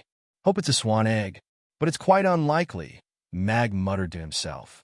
He went to the kitchen and poured 2 glasses of water. Mag helped Amy wrap up the egg in the blanket. It was already 11:25 a.m. and almost time to open his restaurant. He looked at Amy as she was crouching on the ground, whispering, "Ugly duckling, grow up quickly," and considered getting a roast goose for her later today. A few minutes later, at exactly 11:30 a.m., Mag went to the door, turned over the sign, and opened his restaurant formally. Although still not many came here, the restaurant's grand and different style truly fascinated some people. 2 dwarves came, and then an orc, but when they saw the menu, they all shook their heads and left. Mag had grown used to it. It was perfectly normal, though. Not all the customers liked Yangzhou fried rice. Besides, they didn't even know what this Yangzhou fried rice was. They would rather spend 6 gold coins on a large plate of roasted meat and a flagon of wine than spend them on something they knew nothing about. Maybe only Mabai and his friends would come for lunch, Mag thought helplessly. This was his second day, and he had only sold 8 plates in total. If he wanted to complete his mission, he had to sell 500 plates in the following 9 days. It was not very encouraging. Just then, Mag heard the sound of hoofbeats outside. He looked out and almost chuckled. It was not a horse, but a black donkey. On its back was a human knight in silver-gray, boiled leather. He was so tall that his feet could almost touch the ground sitting on that donkey's back. The knight looked about 30 years old, his face square, his black hair tied up casually with a piece of gray cloth. He halted before the restaurant, holding reins in one hand and a long sword at his waist in another. He looked up at the signboard smilingly. Mamie Restaurant? Sounds like a good place. I'll have my lunch here, Connie Nicholas said to himself, smiling. He swung off his donkey and tied it to a tree. Then, he strode towards the restaurant and entered. Mag was standing by the counter. He glanced at the knight's sword with an emerald inlaid in it and smiled. Welcome. Hi, what do you have here? Connie said to Mag, smiling. He didn't look around the restaurant like others. There is a menu on the table. You could take a look first, sir. Mag pointed at the black menu. He found this knight very enthusiastic, just as if nothing could trouble him. Thank you. Connie seated himself and opened the menu with a smile. He froze for an instant when he saw only 1 dish on it, but his smile returned quickly. He looked up at Mag and said, "Owner, give me a plate of this Yangzhou fried rice." Okay, please wait a minute. Mag was a little surprised as he looked at this Connie, who maintained a smiling face. After all, it was the first time that a customer had ordered after just 1 look at the menu. It seemed like he didn't even need to think about it. Mag remained very calm on the outside, though. He loved this kind of customers, of course. He didn't worry about him not liking his food. He nodded, smiling, and walked into the kitchen. Connie put his sword on the table and took a look around the restaurant. Looks good. You seem in a good mood. And then a little head appeared from behind the counter. Hello, new customer, Amy said to Connie. Connie jumped onto his chair in alarm, his sword half drawn and his face serious and nervous. Amy was also startled by Connie's reaction, but his shining armor and sword had really aroused her curiosity, so she revealed herself and asked, "Are you a knight?" When Connie saw a lovely little girl who was only 3 or 4 years old, he quickly slid his sword back into its sheath embarrassedly. Then he jumped down. "No, I'm a dragon slayer. I haven't killed any dragon yet, but someday I'll put those evil bastards to the sword," he said proudly, his head held high. Mag looked over when he heard the noise and chuckled at Connie's words. In his predecessor's memory, there were many knights who wanted to slay dragons, and he had been one of them. However, unlike them, he had really killed a dragon before. More than one, actually. Whoa, amazing! Amy clapped her little hands and looked at Conti with adoration. Then she pointed at the long sword in his hand. So you must have defeated many formidable opponents. I don't like fighting people. I like Mag Alex the most. He killed 4 wicked dragons and is one of the bravest and strongest knights on the whole continent, Connie said, smiling, his eyes full of excitement and adoration. Then he looked down at Amy. If you like knights, little girl, you should like the ones like Mag Alex. Mag? My father? Amy looked at Connie, a little puzzled. What? Connie was taken by surprise. He followed Amy's gaze and looked to the kitchen. There he saw a lean Mag, who was busy cooking. He smiled and shook his head. No, their names may be the same, but Mag Alex is a mighty and proud knight. He would never cook in the kitchen. Besides, he has no daughter. Mag shrugged. Connie was not wrong. His predecessor would perhaps still have been a mighty and proud knight if that incident hadn't happened. He had never entered the kitchen, to say nothing of cooking. Still, as he listened to his compliments, somehow he felt a little good. My father's rainbow fried rice is very good. Father is the best in my eyes, no matter what you say, Amy said seriously as she looked up at Connie. Yes, I'm sure he is a great cook, Connie said, smiling. He resumed his seat, not arguing with Amy. Yes, Amy's smile returned. The bells rang again. Malbai came in first, followed by 2 orcs. They were 2 meters tall, and each had a spiked club as thick as a man's thigh in their hands. Malbai, when did this fancy restaurant open? Do they have anything good? Habing asked.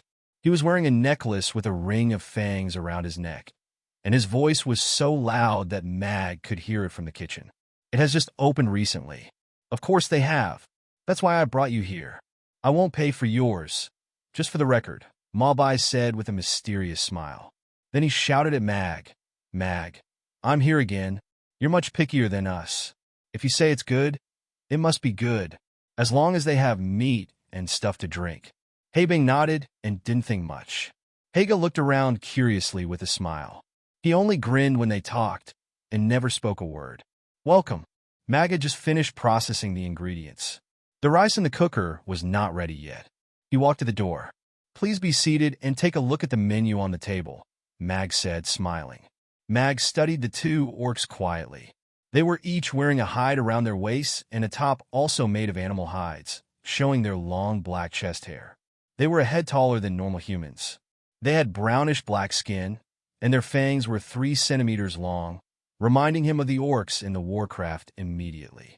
These 2 orcs should be brothers. They were so alike. The one on the left with a fong necklace had to be the grumpy one, as the rightmost one was smiling innocently. He might be an orc, but he looked nice and harmless. I don't need to look at the menu. I have a lot of work today, so give me 3 plates of Yangzhou fried rice, Malbai said as he took a seat at his usual table. Then he looked at Amy and smiled. Hello, little lady. Amy nodded. Hello, dwarf grandpa Malbai. Then she pointed at Connie. He is a new friend, a dragon slayer, she said. Dragon slayer? Malbai took a look at the young knight with surprise. Habing seated himself opposite Malbai. He smiled sarcastically as he looked at Connie. Dragon slayer? He probably couldn't even beat a goblin. He wears armor, but his sword hand has no callus. He is only a wealthy human with a fair face, I guess. I want to be a dragon slayer, and I haven't fought with any goblins, so you can't say I couldn't beat one. Connie smiled as he looked at Habing, seeming not caring about what he had just said.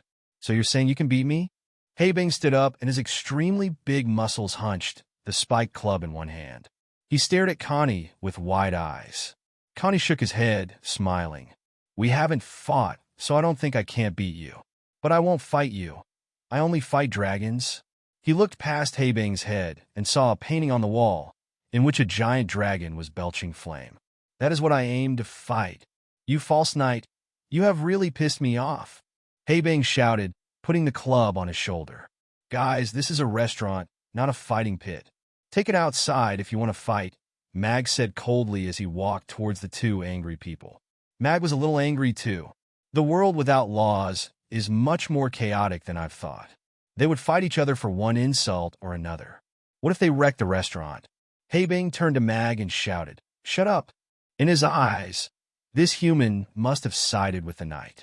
Habing, Malbai said with a sullen face.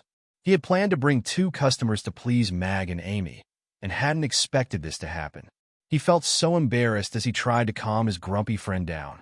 Haga was a little worried too. He tugged at Habing's clothes and wanted to say something, but stopped. Mag narrowed his eyes, but before he could say anything, Amy already shouted out, "Don't yell at my father!" When their fight started, Amy was a little shocked. Now she was standing in front of Mag, trying to protect him. She lifted her hand, and a bluish-violet flame, about half a meter high, appeared immediately. It burned a white hole in the air. So hot. Habing's face changed. He jumped back and took a look at his left sleeve that had been curled up by the high temperature, and then at the flame in Amy's hand. He swallowed. Such a gruesome fire. I could feel its heat from here. I might be burned to ashes if I took it directly, Habing thought. She might be a little girl, but she is already a powerful magic caster. She is even quicker at conjuring a flame than those old magic casters. And the temperature is more terrifying. When Habing had shouted at Mag, Connie already held his sword in hand. However, to his surprise, Amy appeared and summoned a flame. He gazed at it for a while and put down his sword. It looked like his help was not needed this time. Magic? Malbai was also astonished. He hadn't expected that Amy could use magic, and that her flame would frighten Habing. This is Father's restaurant. You must follow his rules, or Amy will get angry and set you on fire, said Amy, acting like an elder. She gazed at Habing as the flame grew smaller, turning into a little fireball. As the owner of the restaurant, Mag had wanted to say something to earn their respect. Then, he'd realized he needed not say anything. Their faces said everything. Amy's fire frightened them more than he had thought. It even terrified them. And the fact that Amy had stepped before him and the words she had said warmed his heart. She was such a sweet daughter. Habing, if you still consider me your friend, sit down and don't make trouble here, Malbai said solemnly as he looked at his friend. It would be a great loss if he couldn't get his Yongzhou fried rice anymore because of his reckless friend. Haga grunted something to his brother in their native language. It seemed like he was trying to tell him to stop. Habing looked at Mag and then at the fireball in Amy's hand, a little embarrassed. Amy's fireball truly scared him.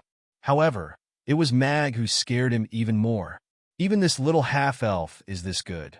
The owner must be even better. Yet he couldn't sit down right now. If other orcs learned that he had been frightened by a little girl, they would make fun of him. He found himself in an awkward situation where he couldn't stand nor sit.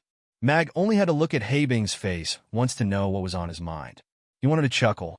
He hadn't thought that he would be regarded as a master of magic. Then he found it useful. This way, he could make this grumpy orc behave and keep his restaurant in order. He was even calmer now. He stroked Amy's head and smiled. Amy, this customer meant no harm. Put the fire away. Okay. Amy's hand coiled into a little fist, and the fireball disappeared. Still, she looked at Habing with hostility. Habing breathed a sigh of relief. He took a glance at Mag and found that he possessed unfathomable strength and that he knew how to do business. He knows better than to treat his customer like that. Even in this chaos city, quite a few people knew his name. Now he wanted to save his face by acting tough. However, before he could speak, Mag looked at him and said, "Please keep it down, sir, and do not disturb other customers. And no fighting here, or you'll be put on a blacklist and banned from eating here forever." What? Habing's eyes went wide. This was the first time that he was told to keep his voice down in a restaurant. He was always so loud. He couldn't take it anymore. Father said, "Keep it down. You are too loud, and I'll set you on fire if you keep doing that," Amy said solemnly as she looked at Habing. She held out her little hand and seemed to prepare to unleash her fire. Subconsciously, Habing wanted to step back, but his pride as an orc warrior stopped his feet. His anger was coiling inside him, but he couldn't take it out on a little girl. Besides, this little girl could use such a terrifying fireball magic. He was very angry, but he could do nothing but control his anger. Haga took his brother's arm and said something. Then he dragged him into his seat. He smiled at Mag apologetically. "So, sorry my brother bad temper," he said in a broken common language. Mag nodded with a smile. "It's all right. Please look at the menu before you order. Call me if you're ready." This orc looked much better. In fact, he wasn't very angry just now. Orcs were known for their short temper. Nonetheless, this was his restaurant, and he had his own rules. Then Mag nodded at Mabai and Connie, went into the kitchen, and started cooking for Connie. Father is very amazing. Wait and see. Amy gave Haebang a glare. She felt a little bored, so she went back to watching her egg behind the counter. Mabai, what do they have here exactly? They are too strict with customers, Haebang said to Mabai sullenly. He found himself using a lower voice this time. Smiling, Mabai pushed the menu towards Haebang. See for yourself. Seeing that Mag was not angry, Mabai was much relieved. These two were Mabai's regular customers. Their tribe was one of few tribes which possessed a gold mine, and they were sons of the chief. A lot of orc warriors' weapons were made by him. They were 1,000 gold coins each, very expensive. The two brothers always came to Chaos City to buy a lot of things, so they and Mabai became old friends. They often ate out together. These two like good food as much as me, and they can eat much more. Don't leave me in suspense. Let me see. Haebang took the menu in his hand and opened it. He couldn't believe his eyes. He closed the menu to check the cover and reopened it again. Then he pointed at those little words and looked at Mabai with a strange face. Mabai, what the heck? One dish? Just one? What is this Yangzhou fried rice? And it's sold at 600 copper coins? Good stuff, of course. Mabai looked at them and smiled. This is the best thing I've ever had. Don't say I didn't tell you. Haebang had been ignored by a young knight, threatened by a little girl, and told to keep his voice down by a human cook. He was already in a very bad mood. Now he saw this menu. He suspected that Mabai had taken them to this restaurant to be ripped off. I have ordered a lot of weapons from him these years, and now he is doing this to us? Looks like I have to find a more honest blacksmith after he delivers this batch. We could buy a large plate of roast beef and a flagon of wine with 600 copper coins in the fryers. He shook his head. It seems there is no meat in it. I don't want to eat this. Mag, I'd like one, Haga said to Mag in the kitchen in his broken language. Mag turned his head and answered, okay. Please wait a minute. Haebang's voice was much lower than before, but Mag still heard it. He curled his lip. Mabai had said the same thing before. Now that he has decided to stay, there is nothing that can't be taken care of by a plate of Yangzhou fried rice. If there is, then 2 plates should do. Brother, let's go have some meat and drink. Don't eat here, Haebang said to Haga in their own language. If Haga ate the fried rice here, he would have to drink alone later. Would you like one too? I have a feeling that it'll be good, Haebang said with a smile. Haebang shook his head. Absolutely not. I'll die before I eat anything here. He used the common language this time, and said that in a tone that brooked no argument. He crossed his arms, ready to laugh at their fried rice. Amy was sitting on the long-legged chair. Someone will have to break his promise, she said softly as she looked at Haebang.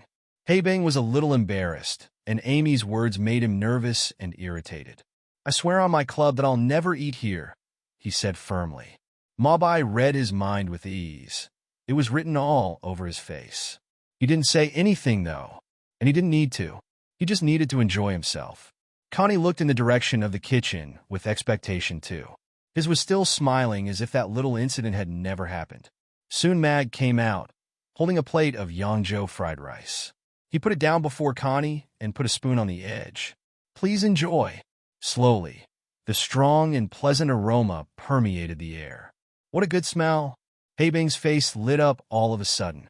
The faint aroma was like a kitten clawing at his heart. He hadn't intended to turn, but after a while, in spite of himself, he moved his head slightly and gave a quick glance at the colorful fried rice in front of Connie from the corner of his eye. Smells good, Connie complimented as he looked at his fried rice, astonishment in his eyes. He had never seen anyone cook like this before. Every grain of rice was coated by eggs perfectly. All the ingredients were cut into the size of the rice grain. Such incredible cutting skills. The grains were almost of the same size, like they had been measured. So many ingredients, and they were all cooked together with oil. The aroma was very strong. It was already making him secrete saliva. He brought a spoonful of fried rice to his mouth. Different tastes melted in his mouth together, making him close his eyes. The eggs were so tender, the rice was so sweet, the shrimp had a special taste of the sea, and the winter bamboo shoots and tree mushrooms were so fresh. They all blended together in this mouthful, and the aftertaste was long and pleasant. It was divine. Habing watched him and swallowed in spite of himself. Then he realized what he had done and looked away immediately. Seeing that no one had noticed, he glanced at Connie from the corner of his eye again. Mag curled his lips slightly. He had seen everything. Amy was resting her chin in her hands, her expression reflective. Then, her eyes brightened as if she had suddenly seen through everything. "It's very good." Connie opened his eyes and gave a thumbs up to Mag. Then he got back to eating his fried rice immediately. One spoonful after another. He didn't ever want to stop. Little Black is very trustworthy. I made a good choice coming here. Moreover, what was more magical was that after he ate the fried rice, he felt a warm current inside his body, relieving his fatigue. It was like the recovery potion, but gentler. He felt comfortable, just as if many little hands were massaging his body. Mag went back to the kitchen to cook for Mabai. It might prove to be a busy noon. Habing didn't know how many times he had swallowed his saliva.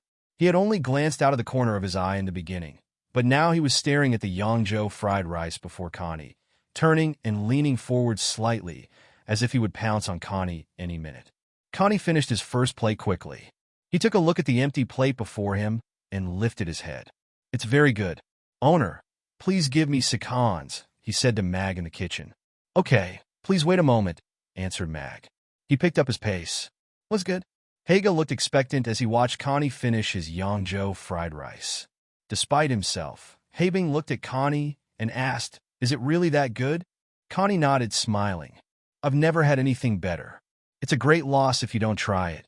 He felt even better now and didn't take their little quarrel from before to heart. Habing took a look at that empty plate that was even cleaner than his face, and then at Connie's face. He felt his smile seemed pretty sincere. He's not that bad, save his big talk.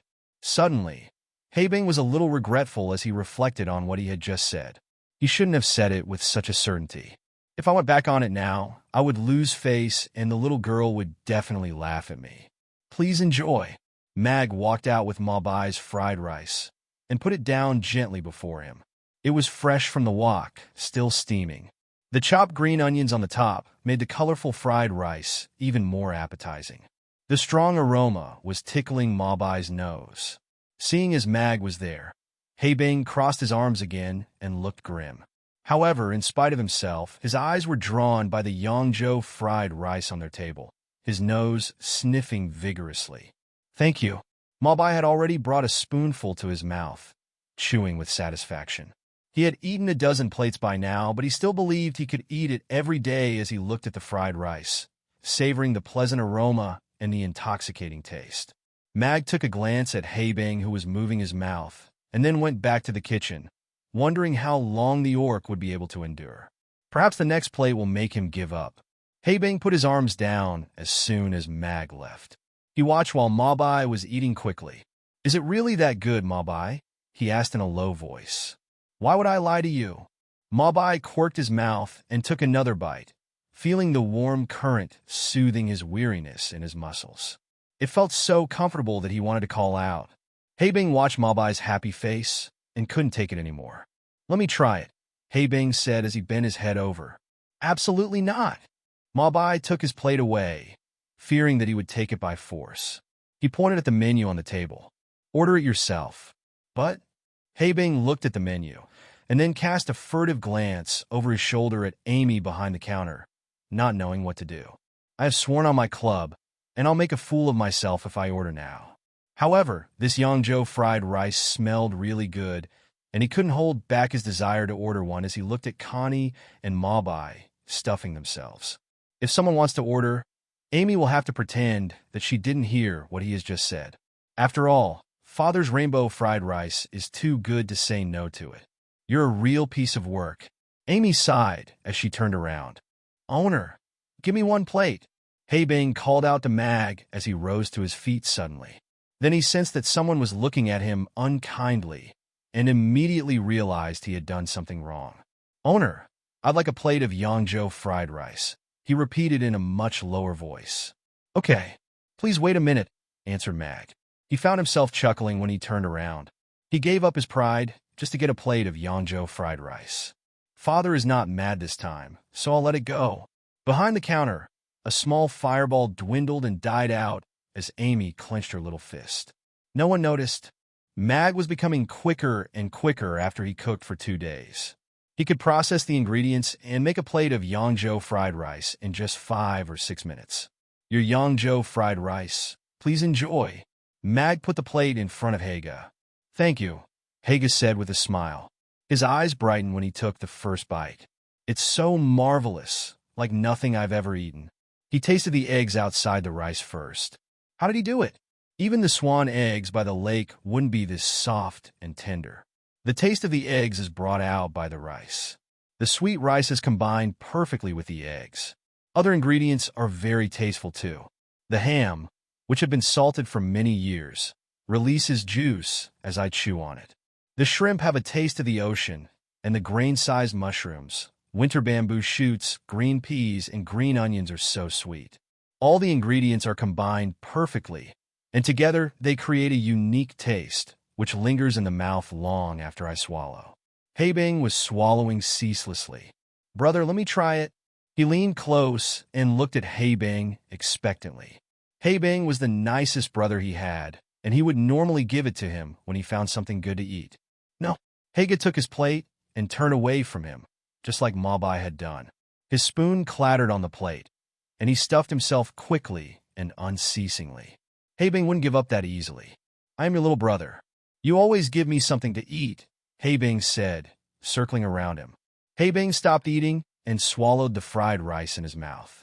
Because they are bad, he said to Haibing, smiling. Haibing stiffened. He took a look at Haga, who was enjoying his fried rice, and then he resumed his seat, not feeling right. Is this still my good old brother? After a little while, his mind was back on the Yangzhou fried rice again. He waited, and finally it was ready. Your Yangzhou fried rice, please enjoy. Mag put the plate down and stepped back. Amy was standing beside Mag, blinking. Haibing was totally attracted by his Yangzhou fried rice. 3 people had enjoyed gourmet food in front of him, but he had had no choice but to watch. It had been a torture he could barely stand. He snatched up the spoon and scooped a large spoonful from the middle. Its aroma was even stronger and more appetizing than the roasted meats. He brought the spoon to his mouth. His eyes widened.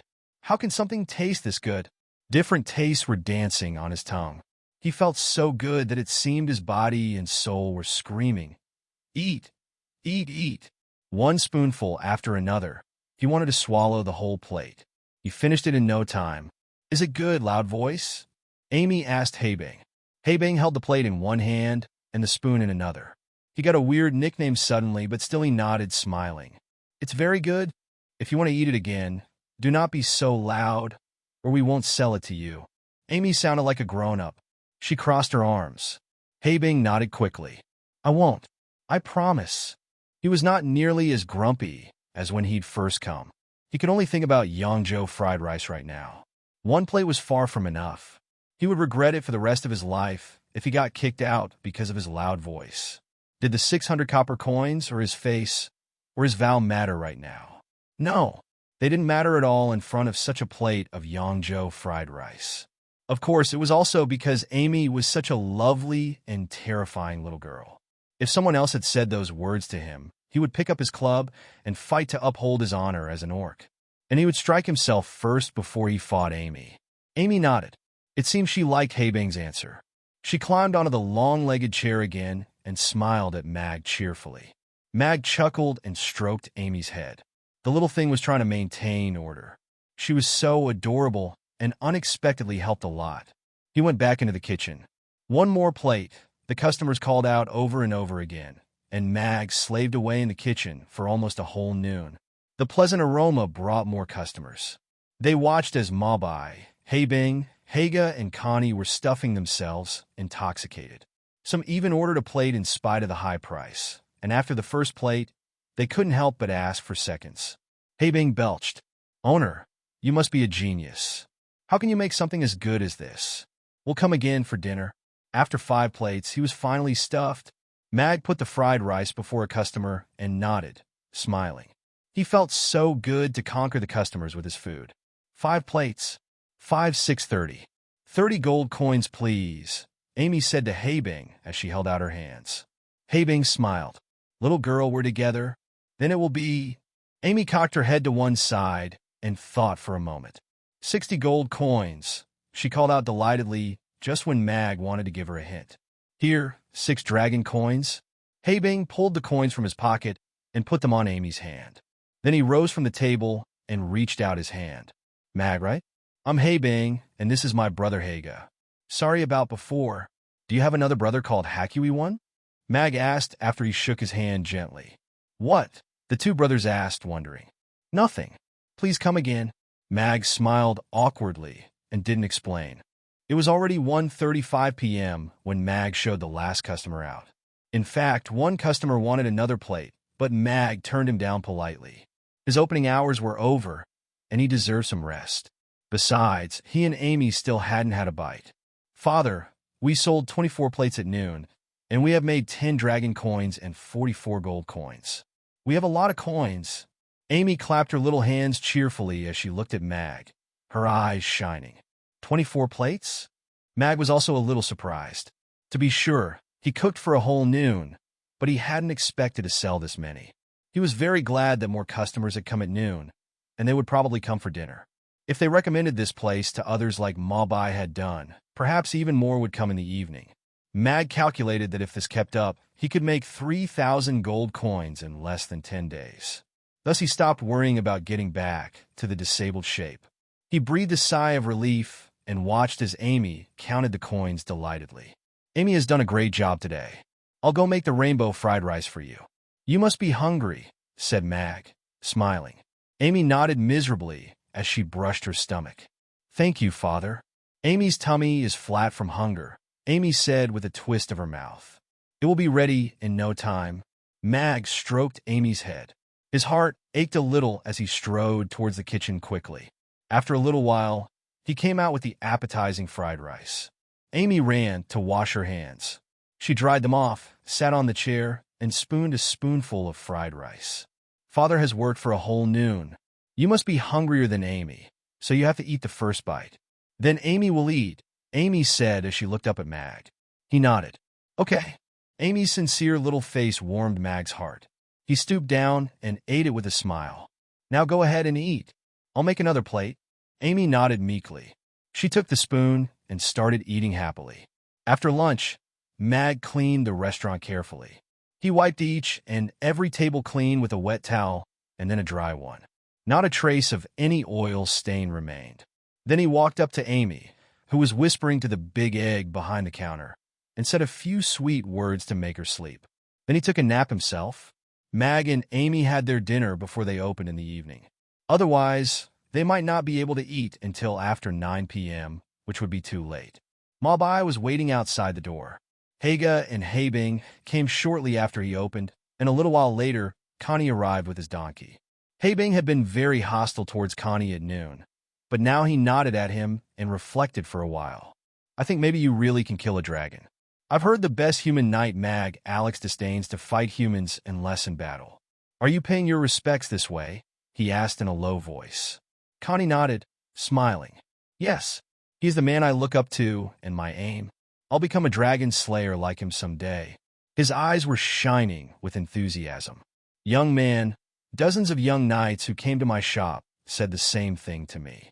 If you really intend to kill dragons instead of being eaten, you'd better hone your skills with your sword and get a proper ride.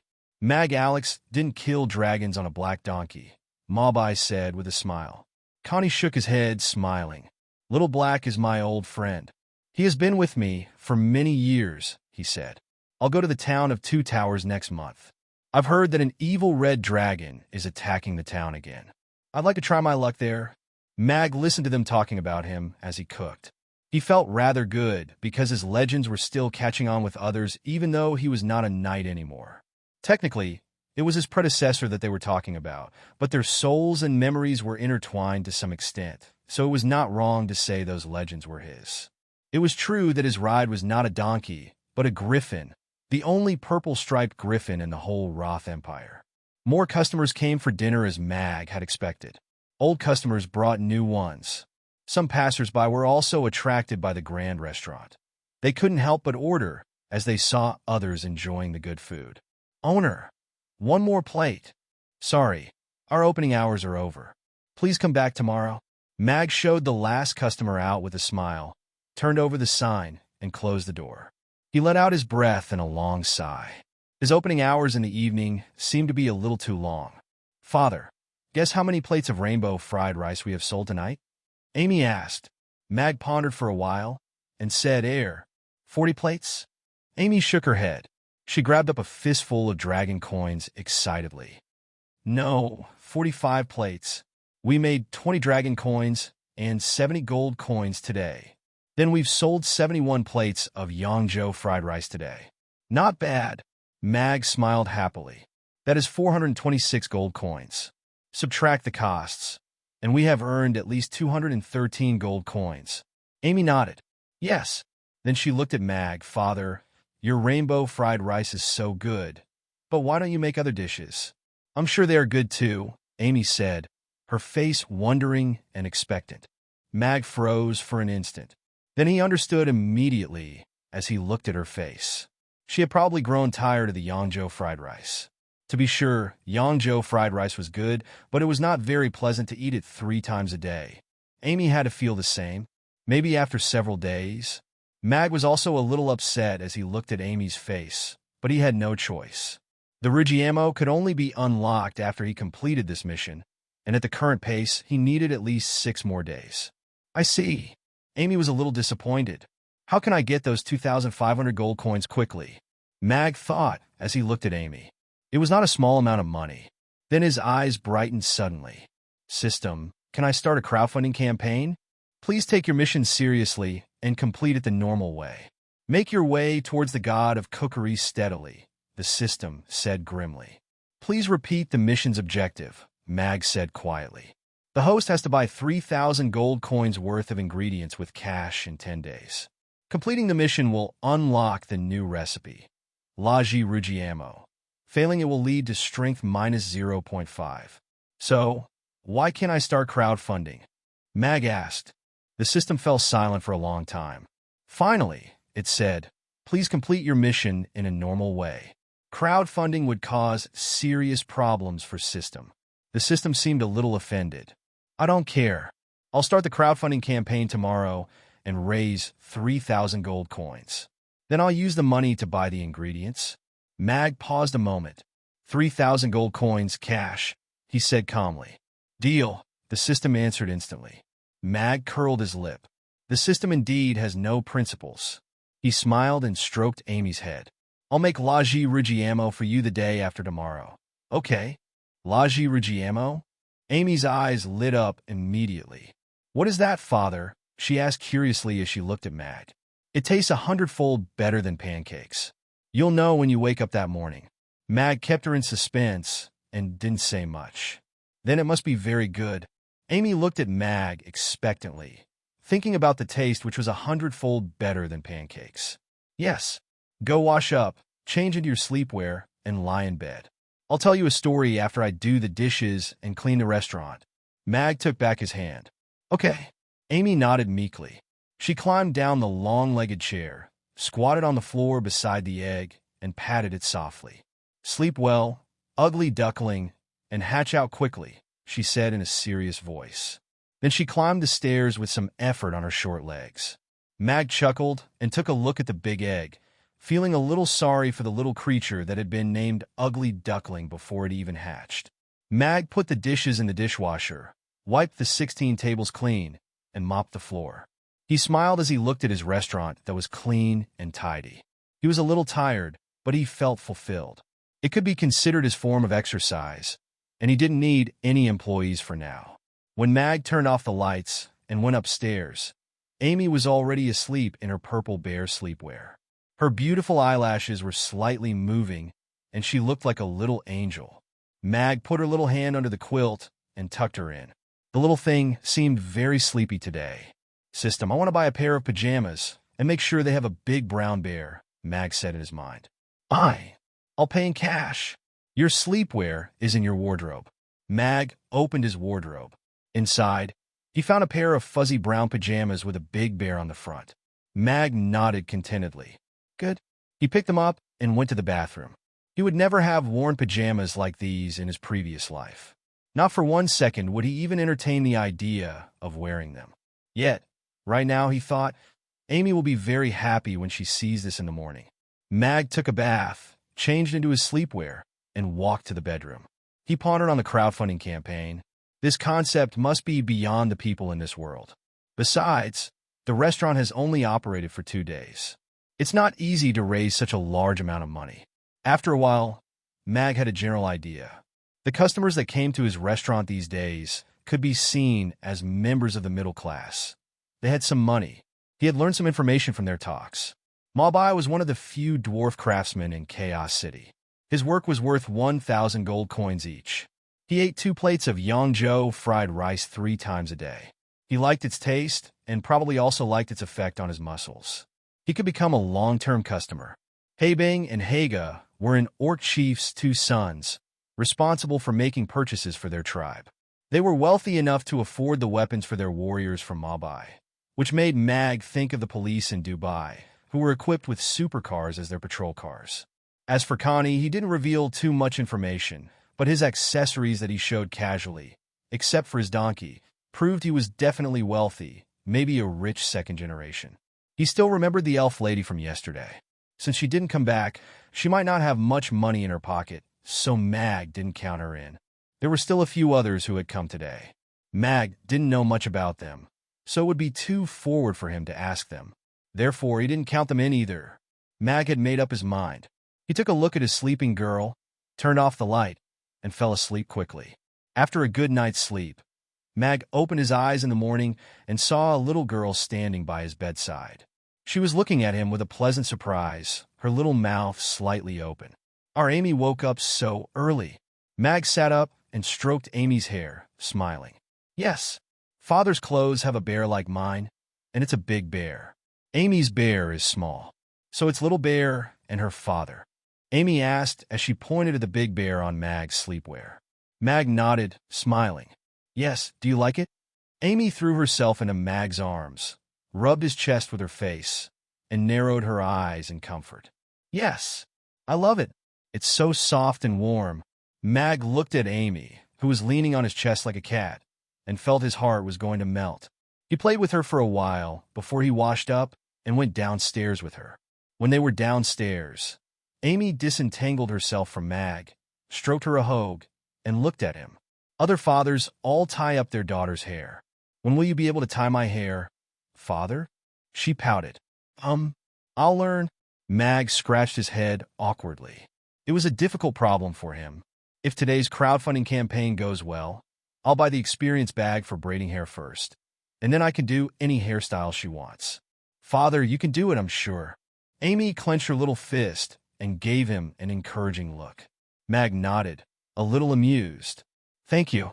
After he had breakfast with Amy, Mag took some paper and a pen and wrote 6 identical receipts, with each one being 500 gold coins. Then he checked them again carefully.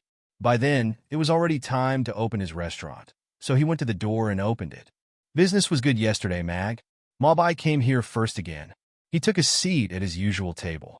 As always, 2 plates of Yangzhou fried rice, he said, smiling. Mag nodded with a smile. It was all thanks to you. Please wait a second. Heibing and Hago arrived when Mabai had just seated himself. Mag, we're here again. 5 plates each. Then, hoofbeats came from outside. Mag nodded with a smile, but he didn't walk to the kitchen immediately. He waited until Connie entered. Since the restaurant has just opened, we have a little trouble with money. So I plan to start a crowdfunding campaign for a new dish. Are you interested? Mag asked as he looked at them. Crowdfunding for a new dish? His customers were all feeling puzzled. Are you trying to borrow money from us, Mag? Mabai asked after reflecting on his words. Heibing's eyes brightened. New dish.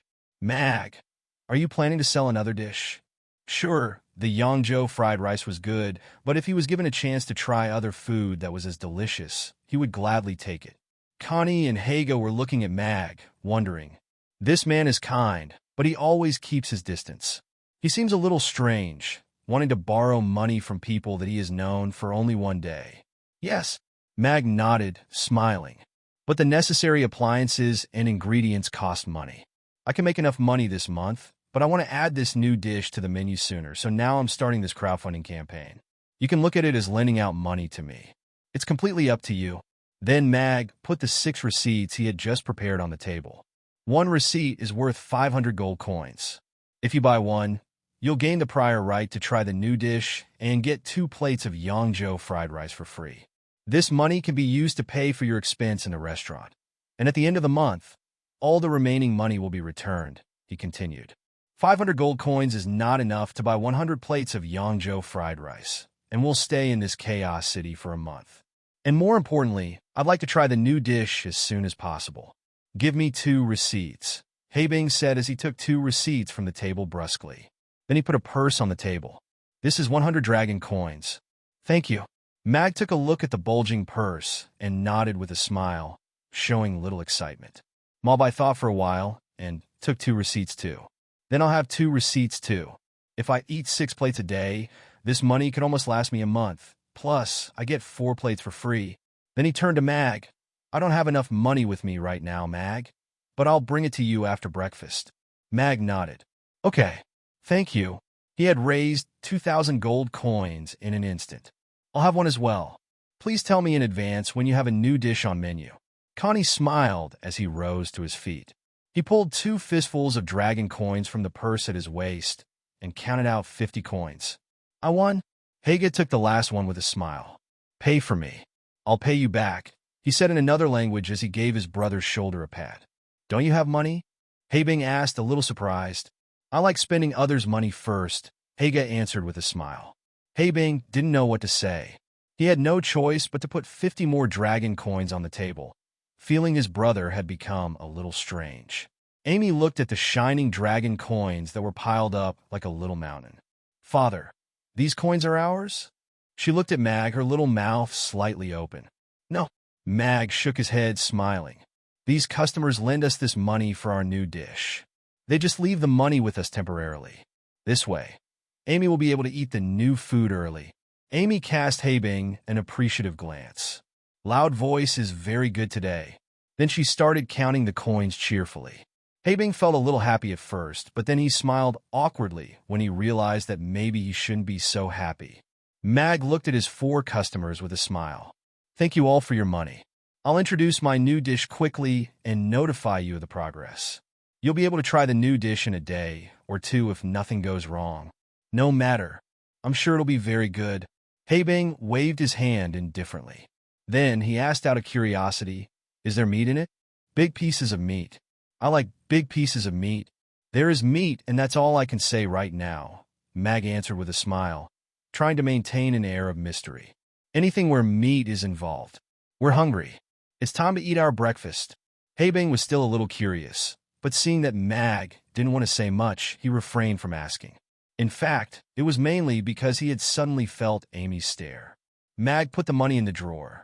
Amy went back to counting the coins behind the counter after she said hi to the customers. She really loved counting coins. Mag started cooking for them. When Mabai comes back with 1,000 gold coins, I can buy enough ingredients and complete the mission. Although the flow of time in the test field had been very much slowed down, he still needed time to practice, so he had to wait until night. There was no need to rush. Breakfast time was relatively not busy. Only 2 customers came besides Mabai, Connie, and the York brothers. They were merchants and had eaten their dinner here last night. They told Mag that they had to leave for the capital of the Roth Empire today and wouldn't be back until after a few months, so they decided to eat the delicious Yangzhou fried rice once more before they left. The opening hours in the morning were over. Mag was cleaning tables. Mabai came in while Amy was bending over a table doing nothing. He put a bag of coins on the table. Little owner, here, 80 dragon coins and 200 gold coins, he said to Amy with a smile. Really? Amy's eyes brightened immediately. She pulled the money bag towards herself with effort and started counting. She separated the dragon coins from the gold coins. I'll take my leave then, Mag, Mabai said to Mag. Mag nodded. Thank you for the money. He watched Mabai leave, took a glance at Amy, who was counting the coins merrily, and got back to wiping tables. Amy finished her counting when Mag was done cleaning. Father, I counted 80 dragon coins and 200 gold coins. No more, no less, Amy said to Mag. Mag nodded, smiling. You've done a great job, Amy. Let's put the money in the drawer and recite the 9 by 9 table 1 again. Amy had almost mastered the 9 by 9 table after these few days. But, Father, I've found a secret. Please don't be upset after you hear it. It seems some money in the drawer has been stolen. We had more when I've counted yesterday, but about half was missing this morning. Amy looked at Mag, a little worried. Mag was taken by surprise. He hadn't expected that Amy had remembered his income every day, and that she was worried about him being upset after finding out that their money had been stolen. He smiled and explained it was not stolen. We have to buy ingredients to make the fried rice, so some money in the drawer will be spent every day. But we'll have more and more money. I see. Amy's smile returned. Then let's put the money in the drawer and buy a new dish, she said expectantly. All right. Mag helped Amy put all the money in the drawer, and then he said in his mind, I want to buy 3,000 gold coins worth of ingredients. You have bought 3,000 gold coins worth of ingredients with cash. Mission complete, the system said instantly. Reward, the experience bag for Laji Ruggiamo. Please enter the test field as soon as possible. Then, a glittering experience bag appeared in Mag's head. System, give me the experience bag for braiding hair too, Mag said in his mind. Since he had raised 3,000 gold coins and bought enough ingredients that could last him a long time, he decided to use the remaining 400 gold coins to buy the experience bag for braiding hair. System has to weigh whether or not supply you with other experience bags. The system seemed a little reluctant. I'll give you 120 gold coins in cash, said Mag calmly. Done. The experience bag is in place. Then a blue experience bag appeared in his head. Money grubber, Mag said in his mind. Then he touched the blue experience bag, and all of a sudden, an enormous amount of information flooded into his head. After a minute, it was done. Now he had almost 100 ways of braiding hair in his head. Ponytail. 2 ponytails, chignon. He could do them all.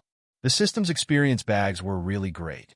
120 gold coins was a little expensive, though. It was 12,000 yuan on the earth. Nonetheless, it was really worth it if he could make Amy happy. Amy gave Mag's sleeve a slight tug. Father, let's go out. Customers won't come until noon, right? Her face was full of anticipation. Amy was at an age when most children were always playing, but she was able to stay in the restaurant helping her father collect money. She was pretty considerate for her age. Of course, Mag couldn't turn down such a request. He nodded with a smile. No, they won't. But let's tie your hair first before we go. Really? Amy's blue eyes widened. But, Father, are you going to do my hair like what you have done it yesterday? She said to Mag, a little dubious and worried. She remembered what her father had done to her hair yesterday morning. He had made her hair look like a big bump on her head.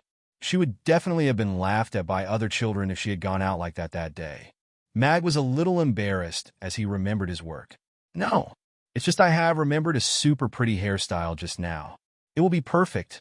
Trust me one more time, please, he said earnestly. Amy looked at Mag's face for a while, and then nodded reluctantly. Okay, I'll give Father another chance. If you fail again, then I think Teacher Luna would teach you. Mag nodded, smiling. Thank you. He needn't learn from Luna, though. He could do almost 100 hairstyles right now, and maybe Luna had to learn from him. Mag cut the purple hairband in two and started doing Amy's hair with a comb. As to the hairstyle, Mag didn't have a hard time choosing at all. There was only one true hairstyle for little Lolis. Twin tails won. However, instead of normal twin tails, Mag decided to tie Amy's hair into twin tails and then braid them to show his skills. Amy sat on a long-legged chair meekly. Every now and then, she looked up, her face both suspicious and expectant. The little mirror was put away by Mag. He didn't want her to see it until it was done. Mag was not very nervous anymore now that he had the experience in his head. He was not very skilled, though. According to the steps, he split her hair, made 2 braids, and tied off the braids with 2 hairbands. Then it was done. Mag took 2 steps backwards and looked at Amy. Her silver hair had been changed into 2 exquisite braids. They were hanging on her front, with 2 little purple bows at the end. Between her beautiful face, her blinking blue eyes, and the black gothic dress. She was really adorable. Amy lowered her head and took a look at her braids. "Father, does it look good?" she asked, her face filled with expectation. Mag didn't answer her question, but put a mirror in front of her.